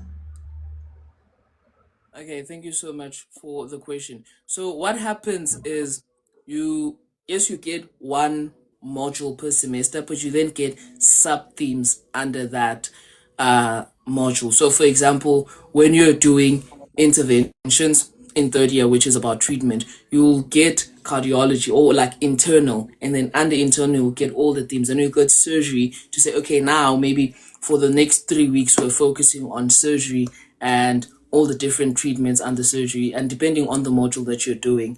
But you're writing tests that contribute towards that final module. At the end of the semester, you just get 1 mark that is like, okay, for interventions, you get this mark. So do you pass or do you not pass? And unfortunately, if you do not pass, let's say you do not pass first year, first semester, you can't move to second semester. Then you'd have to wait for second semester and then come back next year and then repeat. But they do allow certain times. So it's not end of the road. It's just that you'll now have an extra year if you fail one module. But that's only for first to third year, because when you get to fourth year and fifth year, you're going to sixth year. Now that you're doing rotations, if you fail a rotation, it will be okay. Now you can add it maybe in December going into Jan, and then you can add an extra few months before graduation. You know, you can just like, it's more flexible as compared to first and third year. Between first and third year, it's like, okay, if you don't pass first semester or second semester, let's say you don't pass second semester, second year, you can't go into third year. You must then wait for next year when second semester for second year starts. Then you can then do that module again. But it's not once, then it's over for you. You can do it. I know they put a certain number of times that you can do a semester, or that you can fail at least one semester. So it's not once and then it's over. But if you fail one semester, or between first and third year, you unfortunately have to add a year. Whereas from fourth year to fifth year, then you can kind of tweak it. You maybe add an extra few weeks as compared to a whole entire year. But yeah. All right. Thanks for that. Sorry, I just have one more follow-up questions, probably two. One is from the comments. So my follow-up question is, do you guys study languages? I know at UCT I had to do isiXhosa and Afrikaans because of where the university is located and the population group that we had to, take care of. I want to ask if Stellenbosch, you also have to do languages. That's number one. And number two, someone in the comments asked if at Stellenbosch you have electives. Is there like a gap where you can choose whatever sort of like clinical space you want to be in, or whatever course that you want to do during that space of time? Yes. So you can do elective on before you are placed on 60 year. As I mentioned, 60 year, you're placed on a rural area around Western Cape. You can, before you do that, you get a few weeks where you can do your elective anyway, so that just like clinical space wherever you want to be. And then sorry, I forgot the first part of the question. What was the first I question? was asking you if at Stellenbosch you guys do languages at Oh all. yes. Yes, we do. You do have to do language. What they do is they see if you, depending, for someone like me, I'm from KZN, and we speak Zulu, and so I probably know Xhosa. So they just put me to say, then you must do Afrikaans, and then you get tested. You actually do OSCEs around Afrikaans, and then if you don't know isiXhosa, you most likely would know Afrikaans, and then you lack in isiXhosa, then they'll make you take isiXhosa classes, and then we do OSCEs, and then you also have test, but then all of those marks like contribute a sub theme towards the final big module. So it's like, for example, language counts 10% this semester, or next semester language for final marks count 5%, 15%, depending on the semester and which year. But you do language is a very important aspect because of the place that you're in, which is predominantly Afrikaans and isiXhosa speaking people. Yeah. Just one last question. Do you guys have a pass mark? A certain pass mark? It's first and third year. It's 50 for your final mark. Like you need to get 50 for the final big module, but in the sub themes you do get like assignments and things. For example, let's say on language you need to get 80%, and then that, like, you need to get 80% for them to say you've passed language. Otherwise maybe you need to rewrite or redo language, and then that mark you get on language will then contribute 10% towards your final mark. But then for your final mark for a semester you need to just get 50%. And then once you get to rotations, there's then promotion marks and pass marks. So for example, surgery will say you need 65% to promote, and if you get less than 65%, you must do another OSCE, write other tests and all of that. And then if you get less than that, you must then repeat the module, or you must then get tested at the end of the year, Right. or just keep on writing. But yeah, it's just 50%, but then you would get those sub themes where it's like, okay, for us we need at least 80% for these tests, and then once you in rotations, let's say we need 65% for you to promote, or 60% for you to promote. Yeah. All right. Well, thank you so much for sharing. I just wanted to ask, any university where you have to study languages as well, and which languages do you have to study at your university? Yes. We studied languages in first year, and the only options we had were, I think it was English and Xhosa, and I think I ended up doing Xhosa because my Xhosa really was not good. My English was fine, but my Xhosa was just not really good. So I ended up doing Xhosa, and they also like keep assessing you. You have to speak to patients in that language, and I think we even wrote an assessment an assignment in Xhosa that had to be marked. So we definitely did do languages as well because of the location of the university and the demographics of the patients that we see most of the time. Yeah, so for you guys, it was optional whether you do English or Xhosa. Do you have like the choice to opt out and not do Xhosa? Yeah, I mean, it was optional. Like you could choose, but some people were kind of forced. Like people who weren't black, like Indians, they couldn't do English, obviously, and white people couldn't do English. But yeah, I mean, you could kind of choose. I ended up doing Xhosa because really I was not familiar with Xhosa. Yeah, so yeah, I guess it's a choice Yeah. to a certain extent. Yeah. Yeah. So that is SMU. So you do have a choice to do English or Xhosa. Let's go to, sorry, that was WSU. My apologies. Now let's go to SMU. What languages are you doing, and do you have a choice? Is it optional? So in SMU, you're going to do languages in first year. So you either choose if you want to do Setswana or if you want to do sign language. So myself, I felt as Setswana, I can navigate it because I had a little bit background of Setswana. So I chose to do sign language. I've forgotten now, but we did it and you had to be assessed and you were taught sign language in sign language. So you had to try out something there and then it's a module, so you get marks for it and maybe end of year mark. So it's either you choose Setswana or you choose sign language. That is very, very interesting and also very cool. I feel like, sign language is really important in each and every university, I think, because I don't think we get trained enough to interact with like deaf patients. And wow, that's cool. And I'm actually wondering why they chose Setswana out of all the other languages that are getting spoken at Gauteng. But anyways, thanks for sharing. It's in Harankua, so Oh, they so speak maybe Setswana here. So it's yes. Right. Okay. Let's go to Lebogang, Wits. Okay, so at VETS, we do Zulu in third year and fourth year. So there's like kind of like a screening test that we do before the module starts. And if you think that you know Zulu, then you do the test. And then you kind of get your mark from that. And then once you get your mark, it'll decide whether you're gonna take the module or not. Me, because I'm Bedi, I just did Zulu. So you do it in third year and fourth year. So the whole of third year and until halfway through fourth year. We get tested on it through OSCEs. So we have 3 rounds of OSCEs, and on the last round, supposed to do a procedure and exam in Zulu, and that's how we get tested on it. Okay, UCT. Okay, so with us, languages are mandatory and they are like a specific course that you get a mark for in your transcript. So we get to do languages from first year, second semester, and that's the only semester where you can exempt from languages.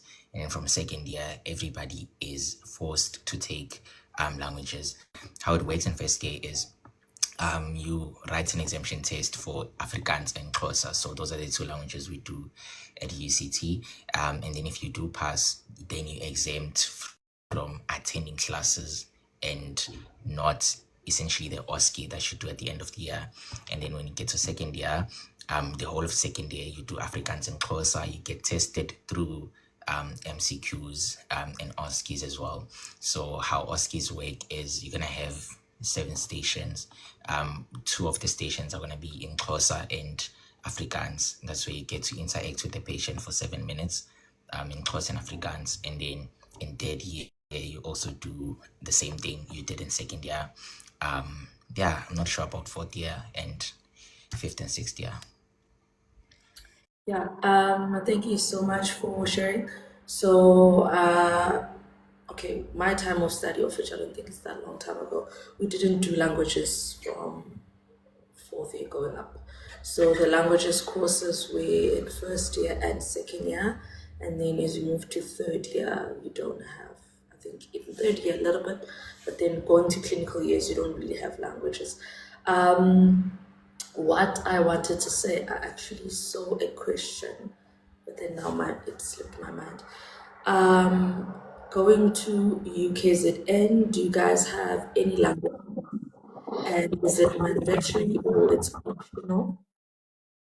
So in first year, we all write a test, and then I don't remember the pass mark, but if you pass the test, you're exempt from doing Zulu in first year. So the only language that we do is Zulu. And if you are exempt, you don't do the Zulu module for the year. But going forward, there are OSCEs that were Zulu stations. I don't really remember much about it, but there were Zulu OSCE stations, I think in second or third year. Thank you so much for sharing. The people who are asking about the GAM program, I will apologize. We are not discussing the GAM program on this live. We probably can have another live explaining the GAM program. So please stop spamming the comments. It's very distracting. Going back to highlighting the overall program, I think SMU, that's where we were. Please tell us in first year, what do you study up until the final year? How is your program looking like, and how is it different from other universities?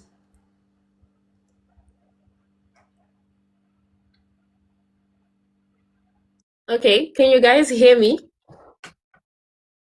Okay, good. Okay, so with SMU, the reality is that on your first day, the probability that you're going to go into the clinic and check the BP, and they're going to teach you how to check the BP the clinic, so you'll be playing doctor from the very first day. That's one thing about SMU. So from first year, what we do is we have a module that is a year module, which is called practice of medicine. So practice of medicine would take us to clinics to learn how to do vitals, tests, and all those things. So basically, you'll be playing doctor from day one, right? And then in first semester, so there is a year module, which is practice of medicine only. And then there is what we call, in first semester, there are first semester modules and second semester modules. So with first semester modules, you're going to do your medical physics. So it's basically physics from grade 12, but it's more medical based. They're going to teach what they expect you to know in the medical field. And then secondly, you're going to have medical chemistry. It's also chemistry from high school, but it's more dedicated to medicine. And then you're also going to have biology. In biology, we were also taught, the weirdest thing is biology in first year was like the most difficult for me because they were teaching us snakes and I didn't understand why I have to know what kind of snake it is, a Mozambican cobra. Kuningi nje. They were teaching us snakes in first year in biology, and I used to cry all the time about biology. So, and then they're also going to teach you medical psychology, and then they're also going to teach you English. If you went to SMU, or any of the people who went to SMU here, they know that English moves. Not that it moves. They'll just expect you to have answers to the questions that they're unanswerable. So most people have a problem with English. Biology, I haven't had recently, but recently I know that even first years have a problem with English. And then second semester, that is when you'll be talking about your dorsolateral. They have a module called Introduction to the human body. So they'll teach you introduction, like the words you use in medical school, your dorsolateral and all those things. And then they'll also teach you, that's where you get an option to do either sign language or Setswana. But remember, with all these things, you still have like the whole entire year where you'll be in practice medicine, and that module is mandatory because in first, second, third, and fourth year, even in fifth year, you'll be doing it. The only difference is that in fifth year, you'll be doing it as a block rather than a yearly module. Okay, so that is your first year. Your second year cooks, guys. I lost most of my friends in second year. Your second year is gonna marinate you, it's gonna bake you, it's gonna fry you, and you're gonna come out stronger than you were. So in second year, you're gonna do 2 modules. So I was a part of the group that they had changed the system, and ever since my group, they've been using the same system that they used on us. So we do a module called IBS, which is called Integrated Body Systems. So in this module, we are going to be doing microbiology. You'll learn the crawling things. You'll do microbiology, you'll do pharmacology, the medications, and then the most important part is that you will do anatomy, and then you will also do physiology. So that module is basically 4 modules in one. That is why it cooks.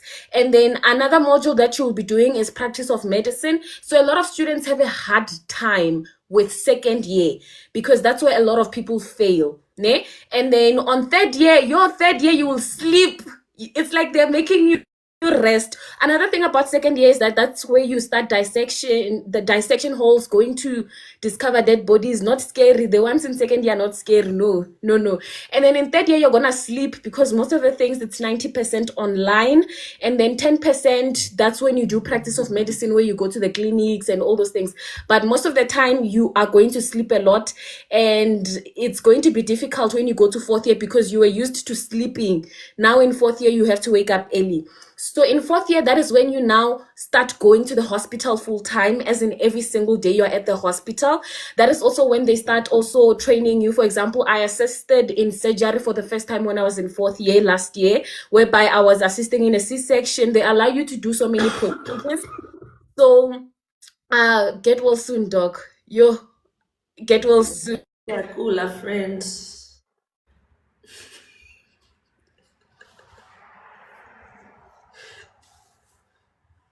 Oh, we lost you again. Okay, so in fourth year, that is when you are going to do the modules. So you will do in the morning, you basically go to the hospital, and then in the afternoon you'll be taught. So in the afternoon you'll be taught microbiology, pharmacology, forensic medicine. You will be taught community health, and then you will also be taught practical medicine. Clinical stuff, and then and then I think the most interesting thing that I did last year with medicine was going to the morgue with my classmates and see. You're breaking up, Mrs. That is actually.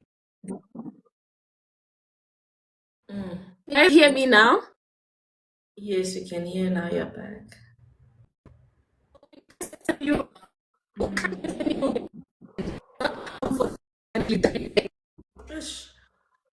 I think we are losing you again, eh? Let me see. Okay, it's better. It's better now. It's better. Is it better now? Can you guys hear me? Okay, good. Year, you basically do your blocks, and in fifth year, your blocks are going to be they're going to be obstetrics and gynecology. Your surgery, that's the most famous department in SMU. Surgery. And then you're going to do your psychiatry, currently doing psychiatry now, and then you do practice of medicine called what sixth module, I think, internal medicine. So, and then for final year, you also do the exact same things that I just mentioned. It's just the imitation of fifth year, but now you're a junior doctor, so they're like you are more independent when you're in final year. And then the benefit is that from first to fifth, basically, if you fail a module, repeat the module. In first to fourth year, if you fail only one module out of the things I said, you repeat the whole entire year. You don't go to the next year. You don't carry a module. If you fail a module in second year, you repeat second year, and then you only progress the following year. That is all that you do in medicine. Basically, the program is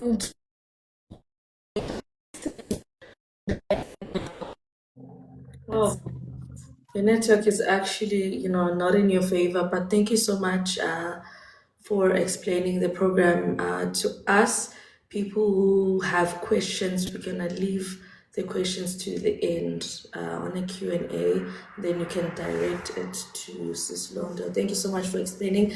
Just in a nutshell, I just want to explain to people who probably are not familiar with the language that we're speaking and all of that, that in medicine, you are trained to basically study the whole human body and study all the diseases that a human can possibly have. I do not know why you guys were studying about snakes. I was thinking maybe perhaps you're studying about snake bites, which makes sense why you perhaps study about snakes, but anyways.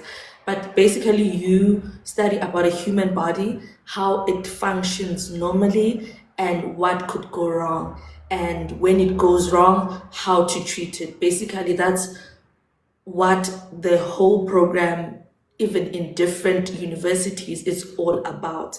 So the reason why it is bachelors of medicine and bachelors of surgery is that you study the medical aspect of it, which is treating diseases that you can treat with pills or conservative management, and diseases that you need to operate, which is do surgery. So you get exposed to medicine and you get exposed to the surgical side of things, which is from a surgical rotation, or it is perhaps obs and gynae where you are doing a C-section, things like that. So I just want people to, that in summary, that's what you can probably grasp from this whole conversation. Obviously, our guest speakers here are going into deep detail.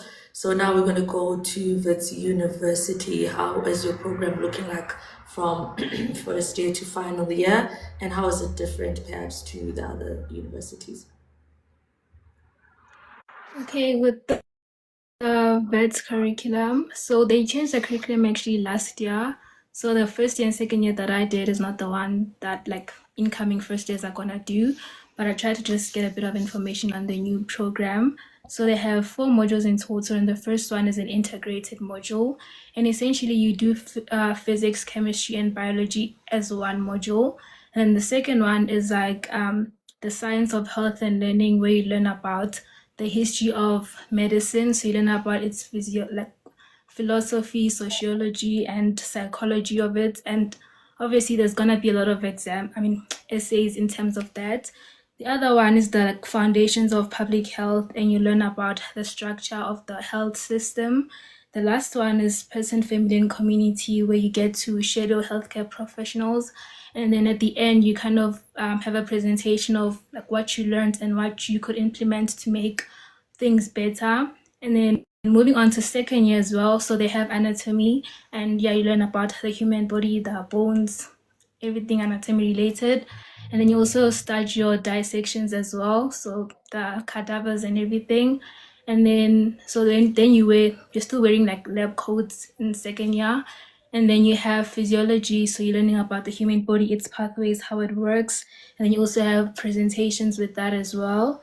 And then you have molecular medicine, where you learn about the human body at the molecular level. So the molecular pathways, what happens at the cells, like the pathways at the cells, like how cancer develops, those kind of things. And then the last one is person, family, and community. It's like what you did in first year, you do it again. And yeah, you just go into different communities, you volunteer, you get to see how things work, what you can do to improve it, and things like that.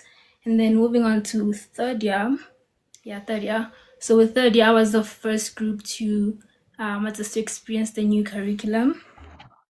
And basically, we start Zulu in third year. And then another thing is that I think it was Staley's how he said it. There's like one big module that's gonna like appear on your transcript and everything. And in the module, there's like different systems. So there's CVS, there's RESP, there's renal, there's endocrine, hematology, oncology, BCMH, and the last one is GITs. So you have the big module, then you have the different systems, and within these systems as well, there's the different tracks as well. So they have pathology, pharmacology, microbiology, themes. What else am I forgetting? Basic science and clinical sciences. So you have the big module, you have the different systems, and in the systems you have the different tracks. And yeah, so you have that, and then you basically learn about the clinical science. The clinical science, like a clinician comes and they'll teach you about different diseases from a clinician's point of view. You have basic science, where you learn about the physiology and the anatomy of the diseases. Then you have pharmacology, where it's like the mechanism of actions, like basically everything entailing to the different drugs and medications. And then you have themes, where it's like, I would say, like the social workers' points of view, like learning about ethics as well, in terms of like in the healthcare space. We also have microbiology. I think, have an idea of that. And yeah, I think that's all the tracks. And another thing in third year is that you get your first pair of scrubs. So each year has like a class color. And yeah, there's like a sign-up sheet where everyone gets scrubs as well as stethoscopes. So there's like a sign-up sheet for that as well. And then we also start clinic visits. So you have clinical skills alternating with clinic visits. If you have a clinical skills, next week you're gonna have a clinic visit. I'm sorry I'm speaking so fast. But yeah, so with the clinical skills, we learn the different skills mostly on like mannequins and simulated patients sometimes. We learn like how to interpret chest x-rays, how to interpret ECGs, abdominal exams, how to take histories and all of that. And then with clinical visits, that's when you go to different clinics like in the area, and then you get to apply what you learned in the clinical skills. And then also had like community visits, where you go to like old age homes as well as children's homes, where you get to just see how like the dynamics of how that works, and like where the patients come from before they present in the hospital, like the environment and things like that. And then another thing in third year is that, so the pass mark kind of changes as well. So in first year and second year, the pass mark is 50 and a distinction was 75.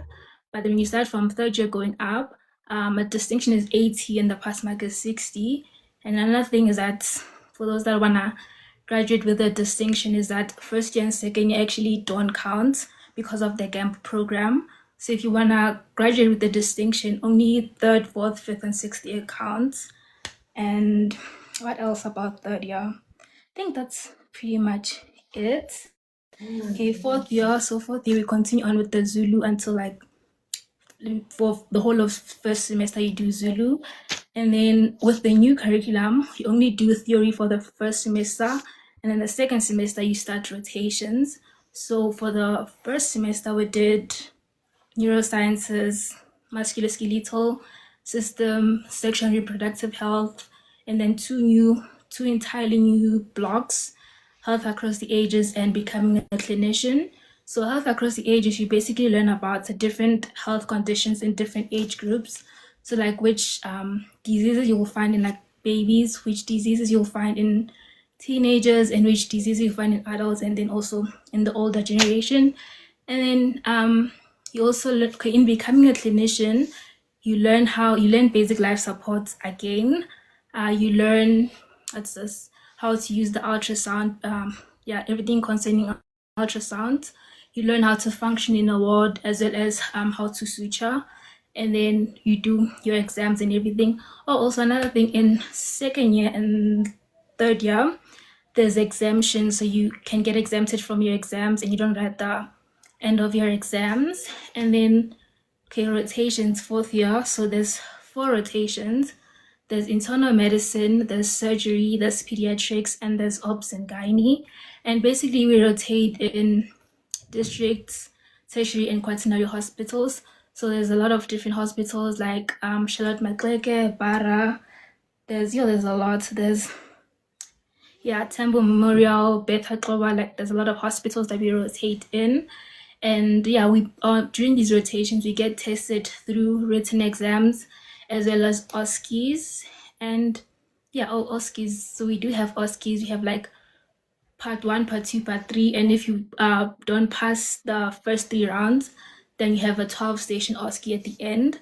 The first ones are like, in third year it's 3, 4, 5 stations. In fourth year it's 4, 4, 4 stations. And as I said, the last stations are like, you have a Zulu station. And then fifth year and sixth year, I'm not really sure about them because, as I said, they implemented a new curriculum, and we are the first group to experience it. So I'm not entirely sure how the next few years will look in terms of if they'll change how things have been going to cater for the new curriculum. But what they're doing currently is they're doing rotations as well. So they're doing like obs and gynae, they're doing pediatrics, anesthesiology, ENT, public health, and things like that. And then in final year, we also have like a rural placement in Bushbuckridge, if I'm not mistaken, where we do the public health rotation. I think that's pretty much it. Thank you so much, Lebogang. That was very extensive. I just have follow-up questions. So what is the minimum that you need to get in order for you to be exempted to write the exam? And you said it's only in second year and third year. Are you now exempted to write like the final exam, or you exempted to write probably the following tests? Like, how does it work? Okay, so in second year, so there's physiology, anatomy, and molecular medicine. So we have like exams throughout the year, and there's like the big final exams. So if you get exempted, you don't write those end of year exams essentially, but you get exempted according to your marks for during the year. And then in third year, there's also exams throughout the year there's like end of block exams, end of module exams, and things like that. And then if you get exempted as well, you don't write the end of year exams, which are based on like the entire content of the year. And then the requirements for third year is that you need to have an overall course mark of 70%, and you need to pass the theory as well with the 70%. You also need to pass each module with a 70%. And then so there's like modules and different blocks. So the blocks are basically the systems. So for each system, you need to get an above 60%. And then you need to pass all the different tracks. I think you're allowed to fail one track, 1 out of 6 tracks. But that's basically the requirement for exemption. That's really, really interesting. I think the last time I checked, also UKZN had exemption. Dr. Nonsindiso, can you please take us through UKZN program from first year to final year and explain how your exemption works? Okay, so we also do a total of 6 years. In first year, it's more like an introduction. So there's a module called Becoming a Professional. So there you learn all your professional skills. And then there's another module, it's a year module called Basic Foundation Sciences. And then under it is all your anatomies, physiology. We also do physics and biochem, but it's not the physics that we were doing in high school, but it's kind of similar. We do ethics and public health, And then most of our learning is through lectures, practicals, and problem-based learning. For us, it was online because I did my first year during COVID. And then second year, the year is divided into themes. So in the theme is a different discipline. Like I think theme 2.1 is your respiratory system. So you do everything regarding the respiratory system. So you'll do the anatomy, the pathophysiology, the clinical skills, everything. So there's 2.1, I think, was RESP, and then there was GIT, the gastrointestinal system, then there was endocrine, there was cardiology. And then in first year to third year, that's when the exemption applies. In first year they didn't. They keep changing it, so I'm not sure where they are now. But for us in first year there was exemption, and then in second year there was also exemption, and then in third year I think there was no exemption. So for exemption, I think you needed to get an average of 75 or 65 to 75 to get the exemption, not to write the final exam. And then in second year, that's when we start going to the dissection halls to learn anatomy through the cadavers, the dead bodies. And then we do our clinical skills as well. We continue with problem-based learning. And then in third year, it continues. We do different disciplines. So we continue with the cranial nerve system. And then in between second to fourth year, there's a selective program. So it's more like a research program. You guys choose a topic, and then ours was on, I think, diabetes. Yeah, so we were doing research on diabetes, and then during the recess period, we would go to clinics to collect data and yeah, all of that. And then from fourth year to sixth year, that's when we are fully clinical. We do have clinicals from third year, but in fourth year, we are full-time clinical students. So we do family medicine, we do trauma, internal medicine, gynecology, and peds. And then in fifth year, you do obstetrics, family medicine, peds, surgery, internal medicine, and psych.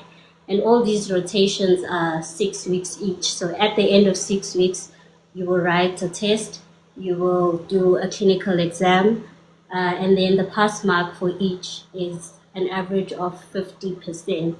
And then a distinction is a 75%. And then, yeah, in sixth year, we have a rural rotation, which is also 6 weeks. So you can go to any hospital in the rural areas of KZN. I went to Eshowe. Other people will go to Nkandla and all the other rural hospitals around. We do surgery. We do obstetrics and gynae. So 3 weeks, 3 weeks. And then we do psych, internal med, and peds. Yeah, I think I've mentioned everything.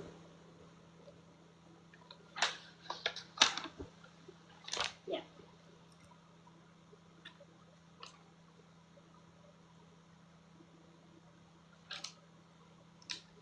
I don't think I can hear you now, Dr. Andy. Sorry, my mic was on mute.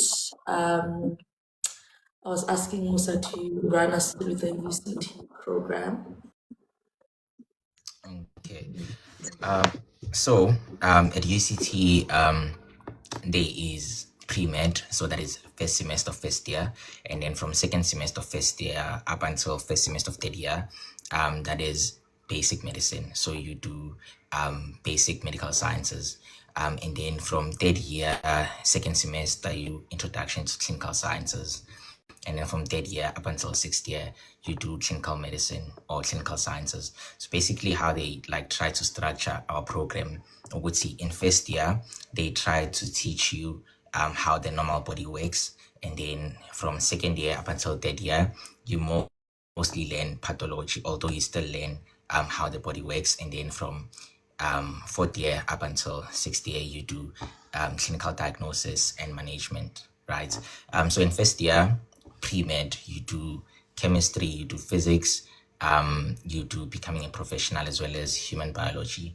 In human biology, I think what they try to do there, they teach human biology based on life stages.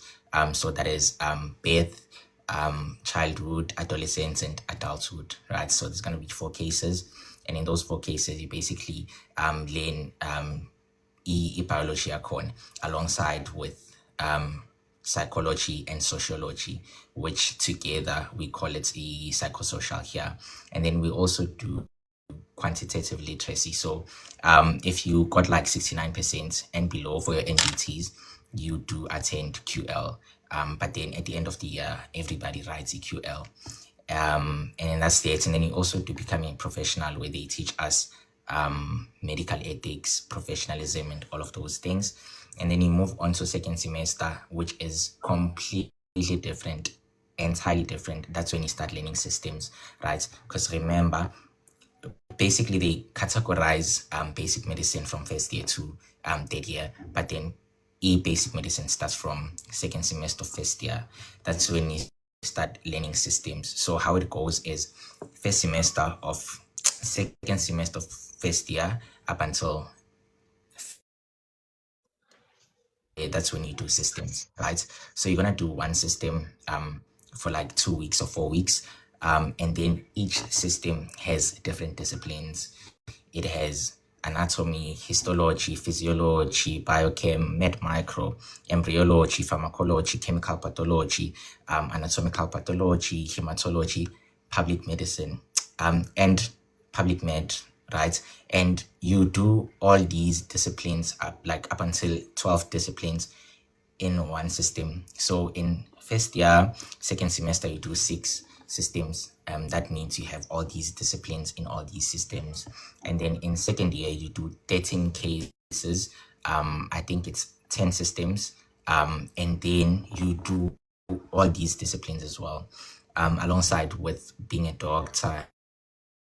You do family medicine, you do clinical skills, you also do languages like you did in first year, second semester, right? So yeah, that's the way they told us, Uti, you guys are gonna start going to clinics. Yeah. Gandhi, they lied. Like they made it up. It's BS, right? They said, yeah, you guys are gonna go to clinics. We only went once to clinics, but then we do have clinical skills. Every week we have clinical skills. So basically, that's where we go attend, basically learn examination skills and everything that is related to clinical skills, basically. And then family medicine, we learn family medicine, right?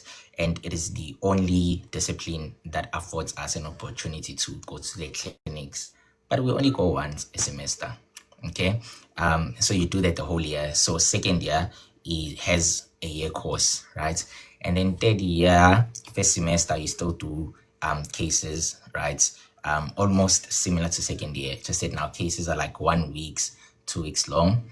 And then you finish with first semester of third year. And then now you go into second semester of third year, where you do introduction to clinical medicine and special study module. So like Olebu said, us at UCT, basically, we are introduced into research from basically first year through public medicine, like, right?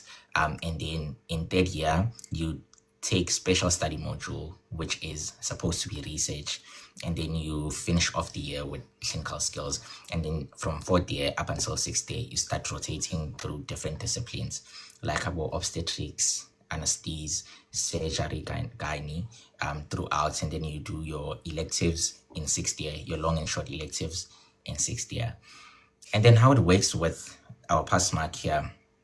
Our pass mark from first year, second semester is 55%. So nakona they adjust the mark. So if you get a 55, that's a 50%, right? So that is your pass mark up until third year. So if you get a 55, they adjust down your mark by 5%.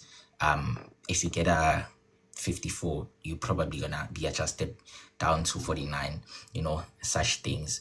And then we do not exempt as well.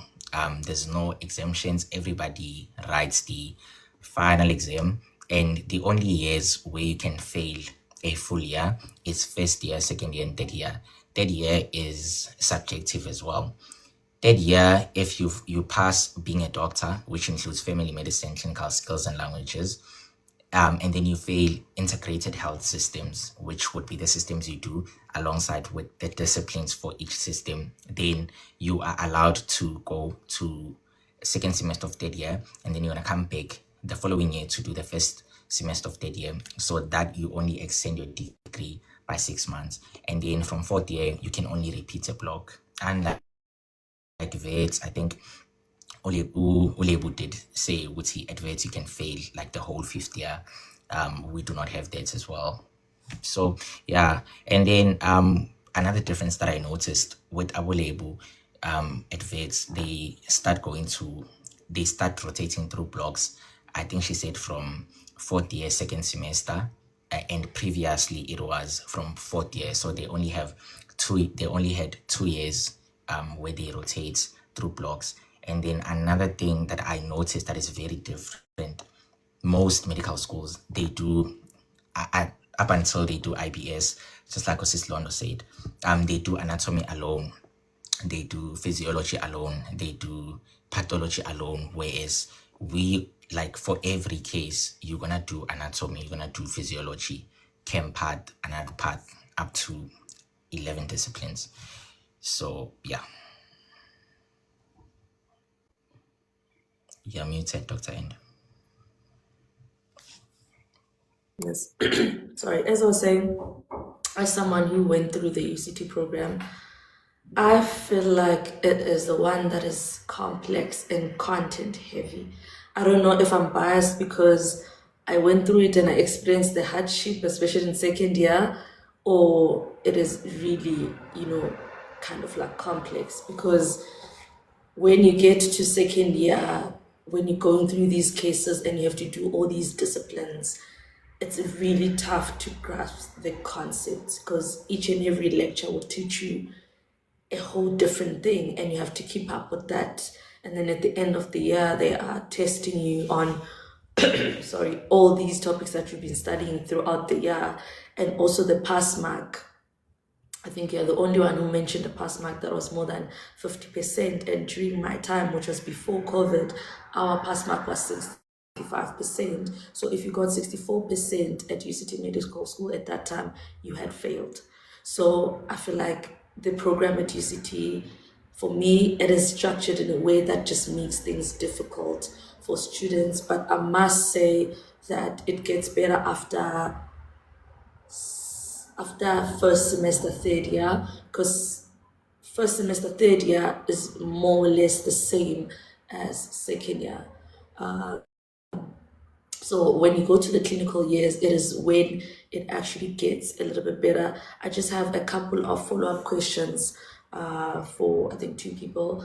I have one for Stellenbosch. You mentioned that third year was a really difficult year for you. I just wanted to know does it get better when it comes to the other year subsequently?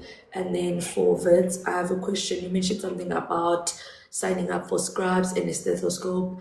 Do you get a stethoscope and scrubs for free or not? I'll go first. Yes, third year is quite difficult, but it does get better once you go to clinical years. It does. I mean, obviously, as I mentioned before, there are like rotations that are like more like challenging than others. For example, internal, peds and surgery. But as compared to third year, it's way better, and that's a lot of people do agree. That's like fourth year going forward. It's way better than third year. So yeah. Okay, so with the scrubs and the stethoscopes, so they're actually included in your fees. So they're not for free, unfortunately. But yeah, there's the class color. You are allowed to like get other colors. You just have to wear the class colors for like OSCEs and things like that. Also, just to add on something I forgot about the curriculum. So in 4th year and 5th year, we do research. So there's like a list of research topics, and it's kind of like whoever picks a topic first gets it, essentially. And you do the research as like your clinical skills group. So like 7, 8, 9 people in a group. And yeah, just do the proposal, the ethics, literally everything. And then at the end of 5th year, you can decide whether you want to publish the research or not. But yeah. Oh, okay, cool. Yes, Sis Londo, do you have a question? No, I just wanted what she said also reminded me that we also have research at SMU. 3rd and 4th year, you get 2 years to do a research module, but you do a research based on what you would love to specialize in the future. For example, if you want to go into peds, you're gonna do a research in peds. If you're gonna go into obs and gyne, you do a research in obs and gyne. Okay. Cool. I just wanted to actually share something about. I made a video on YouTube summarizing my whole medical school experience, and one of the things that I shared was how much it actually costed me to study medicine at UCT. So this includes the courses that I did and the accommodation, excluding obviously my living expenses, which is traveling and printing, and I think the races that I stayed in, most of them were self-catering at the beginning of the year, and then later on, the way catering and then later on self-catering. First year, it costed me about 138,858. And then second year, it was 330,350. And in third year, it was 154,200. In fourth year, it was 193,000. Yes. And then in fifth year, it was 251,000. And then in final year, 257,000, of which, to be quite honest, that is very expensive, especially given the fact that in the clinical years, we work more than we get taught, if we're being honest. And for me, having the most expensive fees being my final year, given that I'm now at a self-catering, I am buying my own food, was actually insane. But then also, I'm going somewhere with this. I just wanted to ask you guys, number one, about your funding. Did you guys have bursaries? How did you get the bursaries? That's number one. Number one. Number two was, were your fees somewhere close to the fees I experienced at UCT? Were they better or were they higher? That's number two. And my third question was, did you guys get paid, or do you get paid during your clinical years, when now you have to go to the hospitals and do the work and see the patients and, assist and do whatever you're required to do in your clinical rotations? Do you get a sort of stipend or a sort of allowance in your respective universities? We can start with WSC. Okay, with regards to fees, right? Honestly speaking, I haven't really made anyone who's self-funded in this university.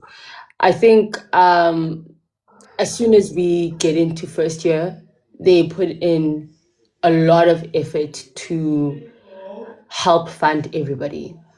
I think it's also because a lot of our students don't come from upper class, so they really shame. I think that's one of the really, really good things about this university, is that children or students who come from poor backgrounds are included. So they really try to give everyone bursaries. I honestly don't know of anybody who is self-funded. But with regards to the fees, I think the fees are approximately 150K, around there. I'm not really sure with regards to like each year and stuff like that, but shame, like they really triable with that one. I have to give them that. Like everyone is funded, and when I'm saying funded, they pay for your tuition, they pay for your accommodation, you get allowances. If you meet the criteria for NSFAS, you get NSFAS. It's not a question. They go above and beyond to help you get that, to help you be registered for that. Then there are other external bursaries, that aren't just about your financial background. So, but most of us are funded. So we're not. Yeah, We're that's not. very, very interesting. Yeah, we're not. I'm just wondering, let's say now you are now doing your first year, right? Is the university funding you, or is the university assisting you with applying for bursaries in first year? Like, how is that process? And are you guaranteed that you're actually going to get funding? And how long does it take? How does that look like? I remember in first year, I think the first couple of months, I didn't really know much of it when I, arrived. But they give you links, right, to apply for bursaries. And it's like, there was like the first round of links, right? And they give you links, you apply and everything. And the university itself doesn't fund you, but the people who work at the university connect you to funding. Like they help you apply. So they literally look for bursaries for you. You don't look for bursaries in this university, or particularly medicine. Okay? You don't look for bursaries. They come to you with links and say, apply, and if you don't meet the criteria, they'll look for another bursary, another bursary for you. There's like, they always check, is there anyone who's self-funded? Is there anybody who needs help with funding and stuff like that? Like even over the years, like even in like your fourth year, they'll still be checking, is there anybody who needs funding? Is there anybody, like they're always checking. So yeah, they connect us to the funders. They give us the links. They really shame. Yeah, they really. Shame. That is shame. really, Yes, really they do so well with that. Yes, Shame. that is so amazing, because I'm thinking about how the other university students have to fight for funding, have to fight for just NSFAS. That's how the whole fees must fall is happening, because you find universities like UCT where if you can afford the fees, you can afford the fees. If you can't afford the fees, then sort yourself out. Nobody is checking up on, you, whether you're funded or not. You just receive, statements every month saying, now you're owing this amount, you need to pay by this date. Now you're owing this amount, you need to pay by this date. So it's really, really, wow, so heartwarming to know that Walter Sisulu University really takes their time and they're supportive in terms of, getting you funding. And I think it's really something that's useful to know as well, especially when now you are someone who has applied to all these universities and you haven't gotten a bursary yet, and Walter Sisulu is part of the universities that accepted you. So now you know that you have to prioritize a university that is going to help you when it comes to funding. I think I had a follow-up question, but now I missed it. But I just need you to briefly tell us whether you do get a stipend when you do your clinical rotations. No. The only time we received a stipend was during electives, because electives was last year at the end of the year. So we did our ILCC, as I mentioned. We finished, I think, in December. Yeah, we finished in December. And then we had the 4 weeks of electives and we received a stipend. So I know, like, because bursaries don't pay you in December, right? I don't know when exactly NSFAS stops giving money, but I'm going to say they don't give you in December and Jan, I'm not sure. But they gave us a stipend and covered that period, because they knew that we're gonna need money to go to the hospital and stuff like that. And some people were renting places to stay because their homes are far from hospitals that they could be working in. So that's the only kind of stipend that we've received. Otherwise, we don't receive anything. Yeah, we don't receive stipends throughout clinical years. But shame, I must really commend this university for the finances. Such that I was very shocked when I found out. I think I only found out last year in electives because I was doing my electives with this other guy from UCT, and he had mentioned to me that NSFAS is an issue, and I'm like, what do you mean? Why would NSFAS be an issue? Like, because it's something that we take for granted.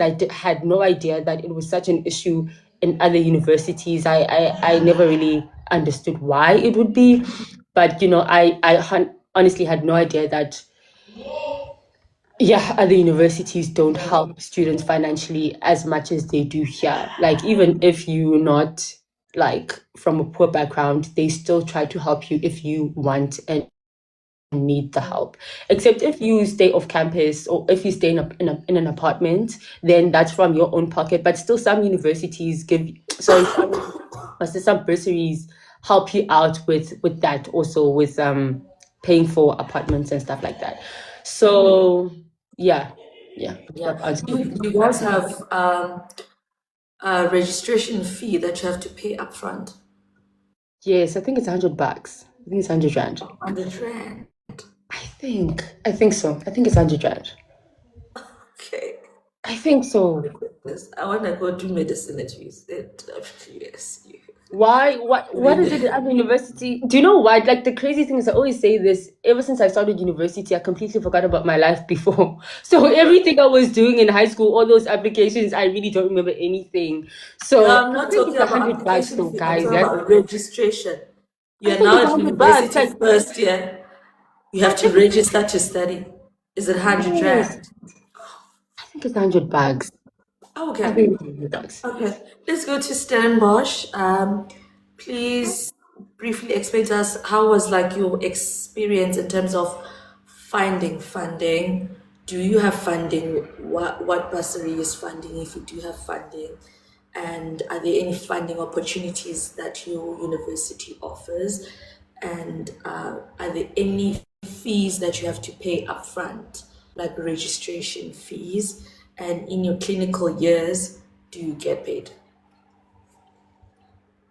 Okay, so we also don't have a registration fee. So what happens is they just like want, what is this? If you are self-funded, there's like a payment plan that they do. So like by the end of March or something, you need to have paid 20% of all your fees. And as for funding, there are funding opportunities. I'd say it's quite 50-50. There are funding challenges and there are also funding opportunities.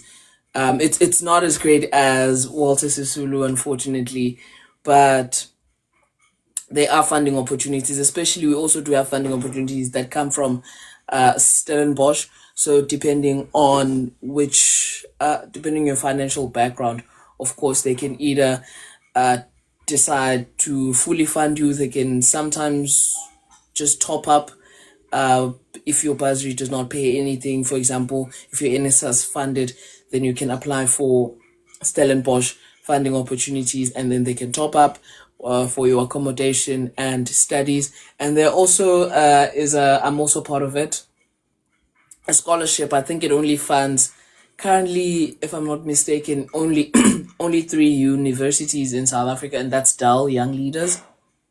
So they also help you with like top ups and all of that, and just side things.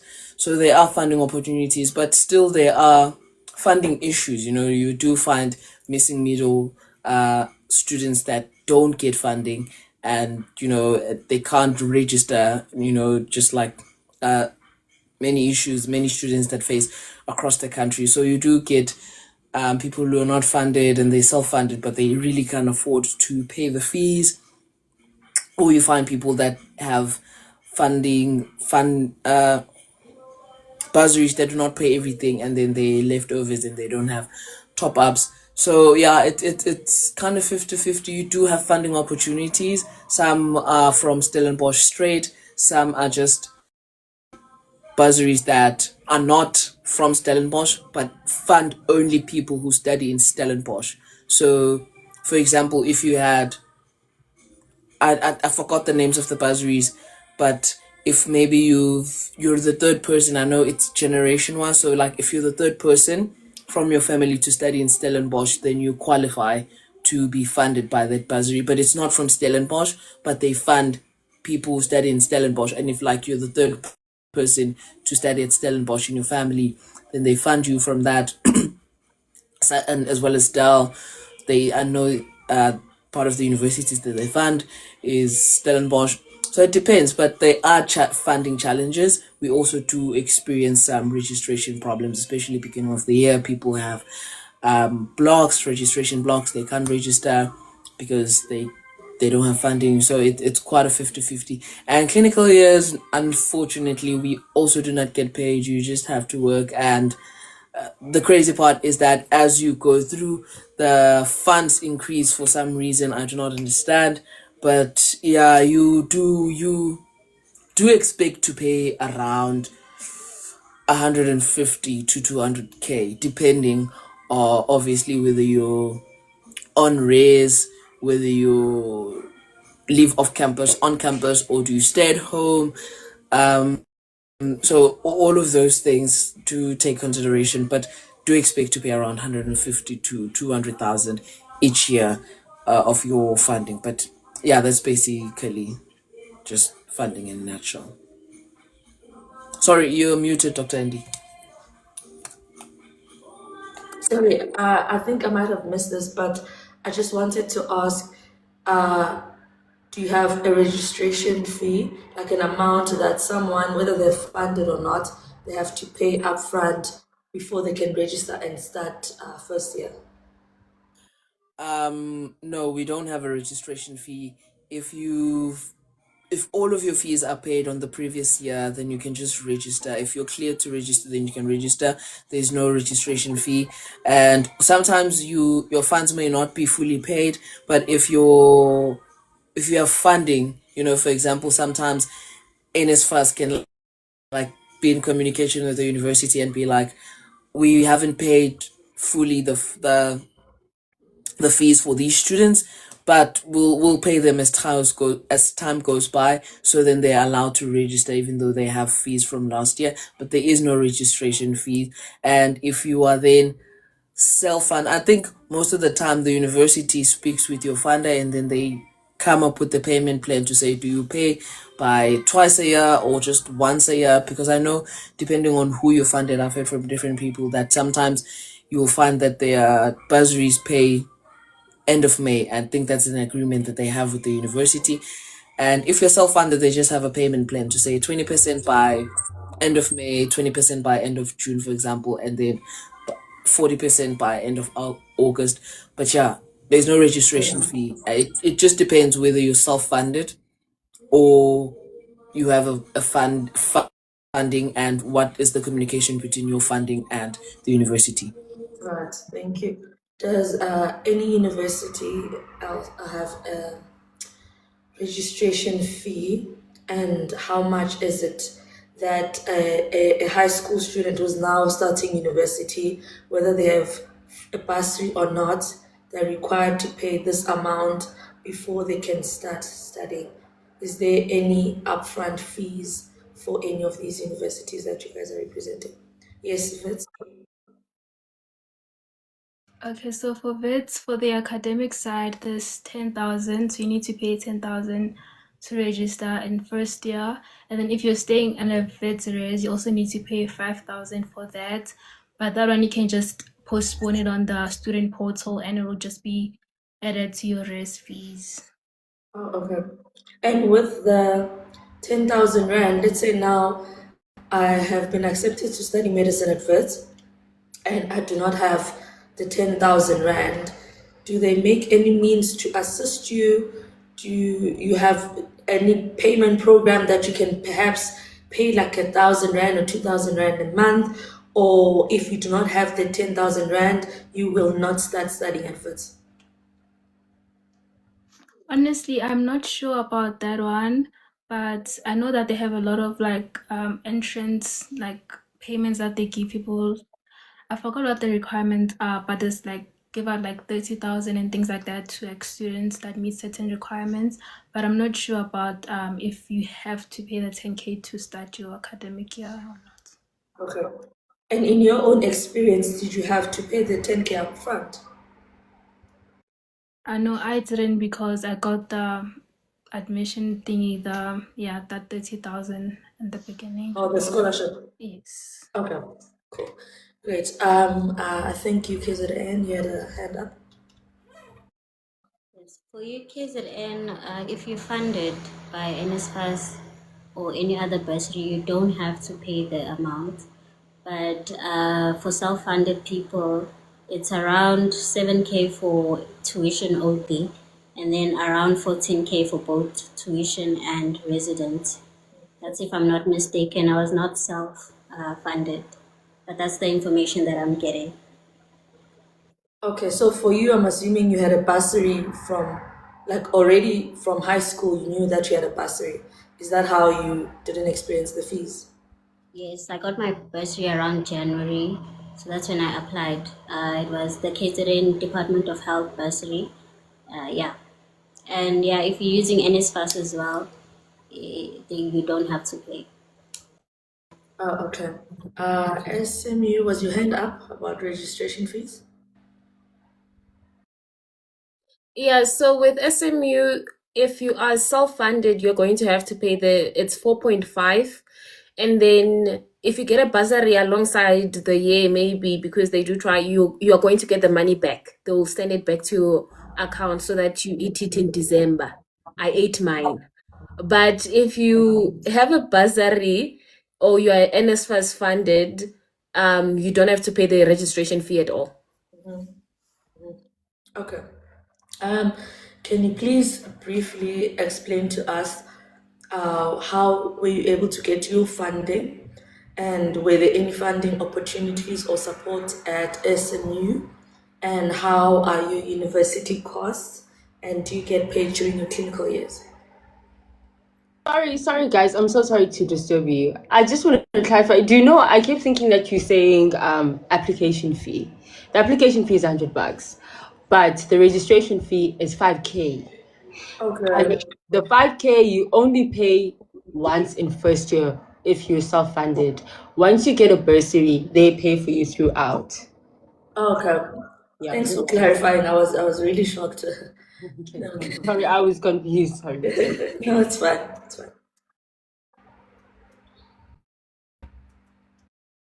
With SMU, so okay, I'll first tell my story with myself. When I started first year, I didn't have a bursary, so that's why I had to pay the 4.5.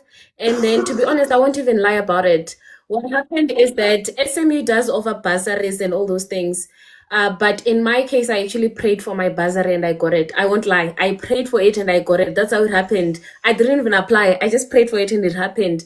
But for other people, I know that a lot of my friends, no matter the income at home, you are going to get a bursary. The only difficult thing is if you did a degree before.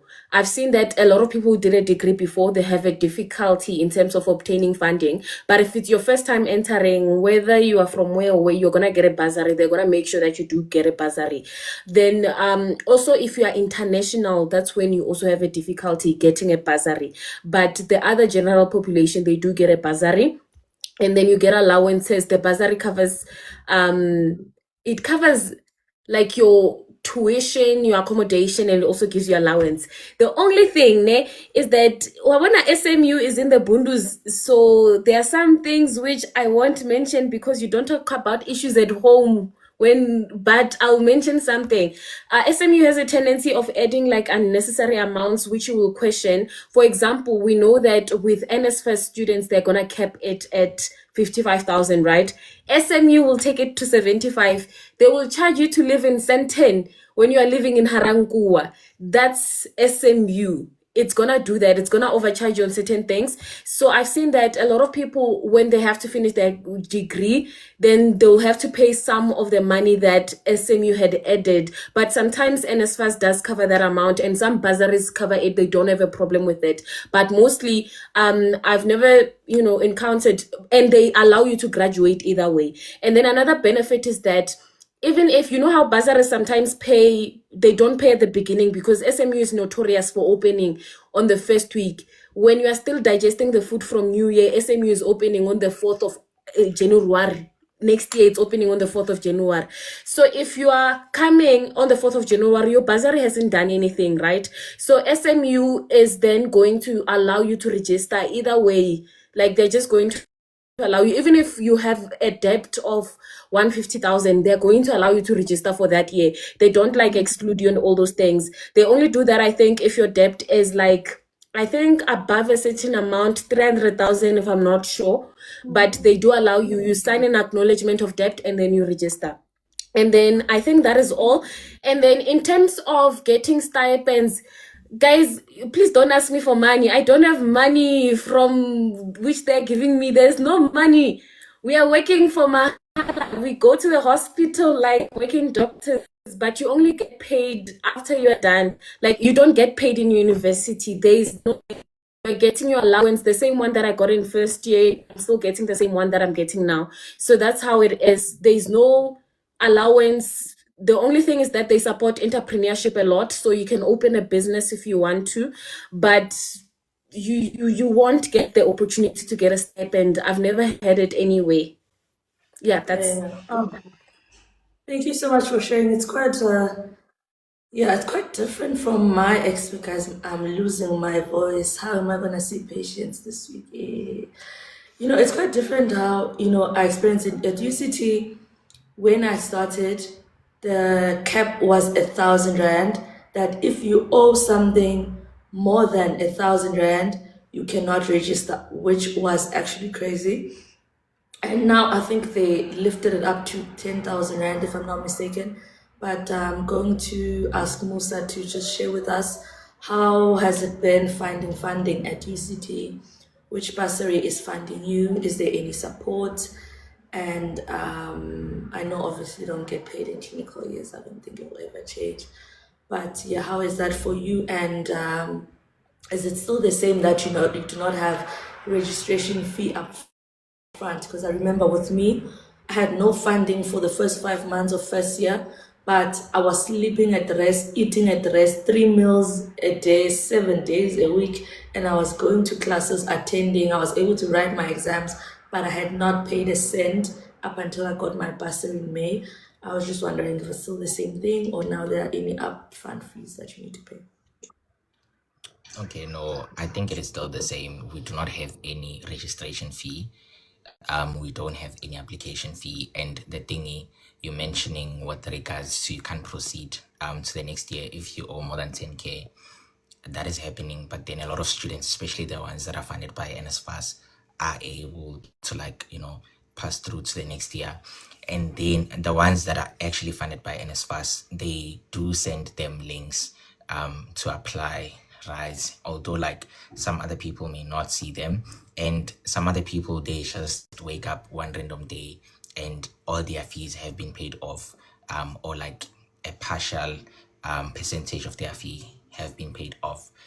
But then finances at UCT a very big problem, because a lot of students end up going back home, since it is very expensive. Nakona, it's not the fees that are making UCT expensive, but it's the accommodation.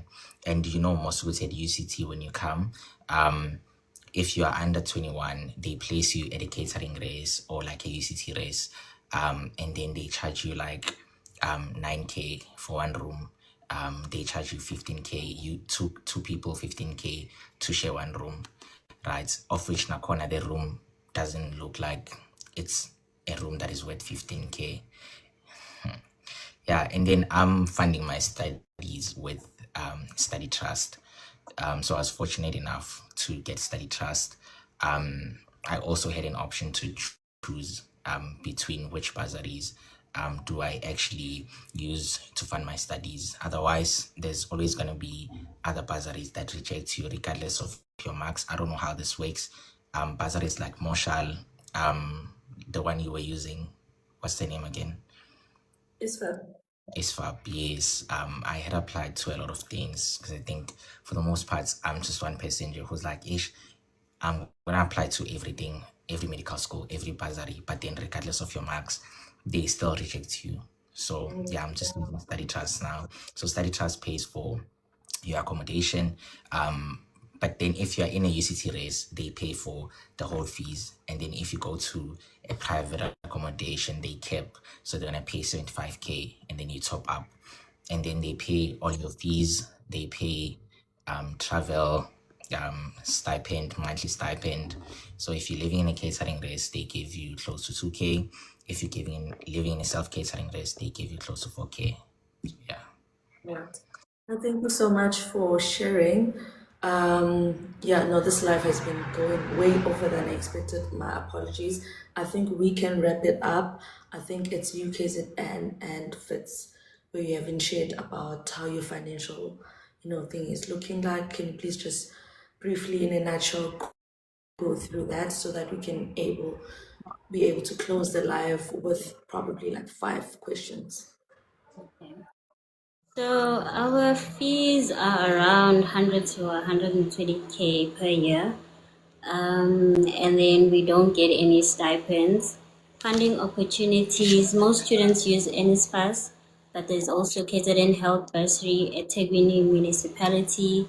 There's ISFAP, which is called IBSASA Student Financial Aid Program, the Motepe Foundation, the Marshall Program as well. And then within the university, there's scholarship and merit awards as well. And then for more information about financial aids, you can go to the UKZN Student Funding Office, and they usually help with other bursaries. Okay.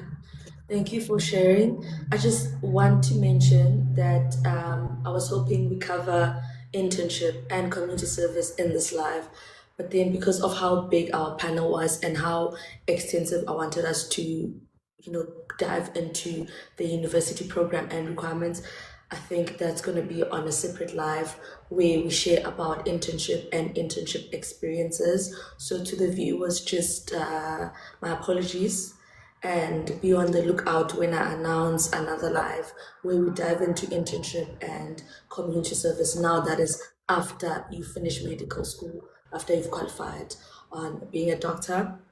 Another thing that I actually wanted to mention was that I have a graduate magazine that is highlighting my academic journey from literally when I was born to my primary school, high school, going to university, all the struggles I faced with funding, with finding a university, with my academic struggles, failures, and success, how I started creating content on social media, and eventually leading up to my graduation day. You can get a copy of this magazine by clicking the link on my bio. It's 300 Rand. And I really do believe it's a good read when you are looking for inspiration or direction, especially if you want to study medicine. And the second thing is I am trying to get selected, or rather win another DSTV Content Creator Awards. They currently opened for People's Choice Awards, which is basically an award where someone who you think deserves recognition, or you think their content is great, or it's someone that you probably enjoy their content, or is your favorite creator, or whatever the case might be. So it's basically the people's vote kind of award, and I am asking you guys to kindly nominate me. I usually post the links on my stories and usually on some of my latest videos on the comments and in my TikTok board. I think now we have Vits to highlight the financial situation, and then I'm going to take about probably 5 questions from the comments. So you can just write the name of the university and then what is your question, and then they can answer your question. Okay, so with VETS, just to go back a bit on the registration fee. So in first year, you can postpone the payment and it will just be added to your fees. And then in like second year, third year, and going forward, if your debt is less than 10,000, then you can register for the following year. But if it's above that, you have to like pay 50%. And yeah, but then yeah, we don't get paid we don't get paid for the rotations.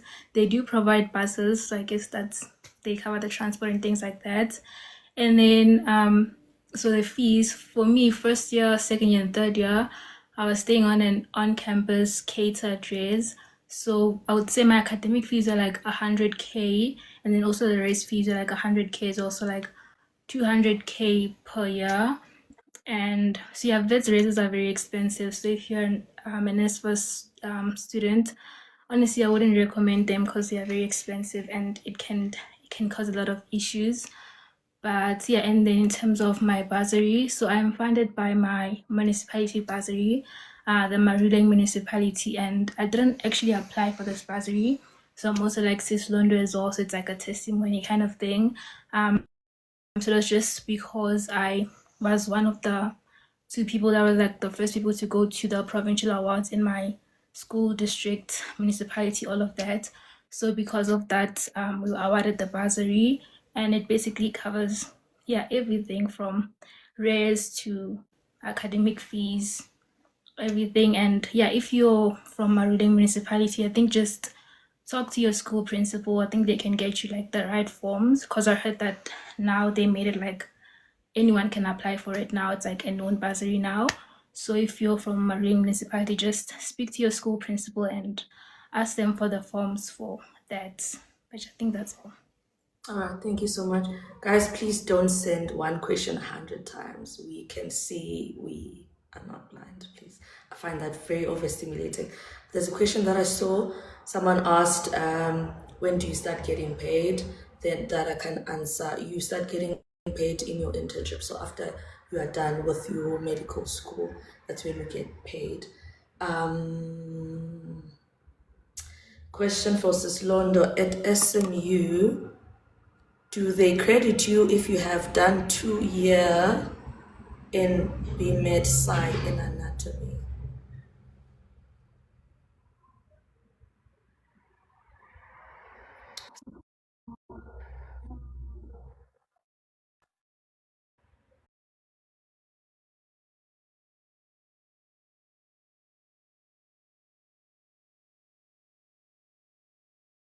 Physics, but the probability of you doing medical physics in another university is slim to none.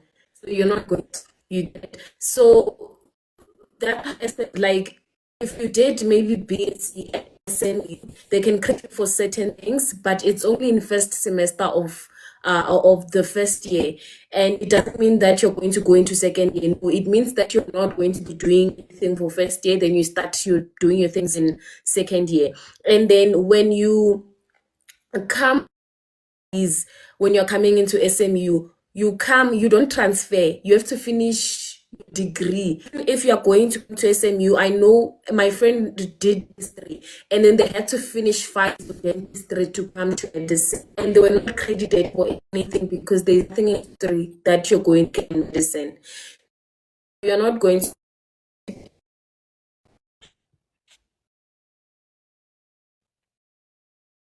Yeah. All right, thank you for that. I think I saw a question about UCT.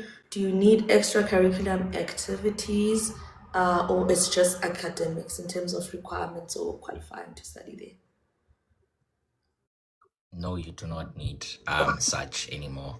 You needed those things only before. I mean, just because you had to write the motivational letter, but now you do not need such. Okay. Another question to SMU was, do you apply separately for the extended program or it's just one application?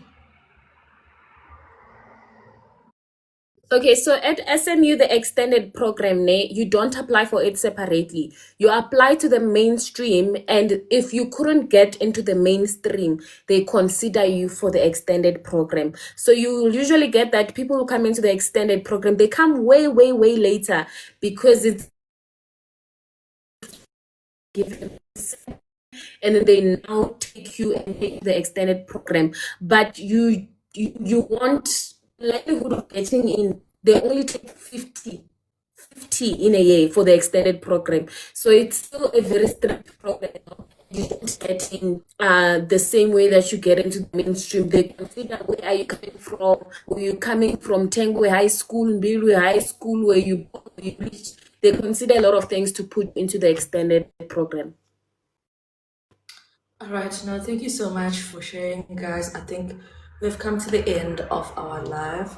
Unfortunately, yeah, it's been 3 hours, which is double the time that I had expected and I had asked my guest to be. Thank you so much for being kind with your time as well. If you do have more questions for specific people in this panel, please DM them, follow them, and I know they'll kindly answer your questions. Unfortunately, we cannot cover way more in this live. As I've said, we're gonna have another live where we talk about internship. How do you get into internship? What's going on in internship? Do you get paid? What is the experience like? And I'm gonna be joined by different panel. Now this time it's gonna be all doctors who are doing internship or who have done their internship. So thank you so much, guys, for engaging, for watching the live, and thank you so much for my guests and my panels, the ones who are still studying. I wish you all the best with the medical school and the doctor. We need all the best as well with your work. I hope you guys have benefited from this conversation, and I wish you all the best as you apply for medicine, and we'll see you next year, and giving you guys giving us a testimony where you got accepted and all of that. And I really did wish to have all the universities. Unfortunately, I couldn't get a representative for University of Limpopo and UP and the other university that I missed, but you guys really gave such extensive information about your universities, and I am quite confident that right now someone who is in matric and has applied to these universities can make an informed decision into which university they are going to pick based on information that you guys have given them. So don't take what you have done lightly. Just a reminder, please follow my TikTok board. It's like a TikTok, what's this now? It's not a group chat. What's this? The community thing. If you go on my profile, you're gonna see like being Dr. Andy's board. That's where I put the announcements when it comes to the next live. And if you have like a burning question or a topic that you would like us to discuss, just send me a DM and we will discuss it on our next live. And thank you so much to everyone. Again, have a good night. I need to rest. I'm working 24 hours tomorrow, which is so insane. I don't know how I'm going to do that. But yeah, all the best, guys. Anyone who have exams coming up, all the best. And bye. Good night. Good night.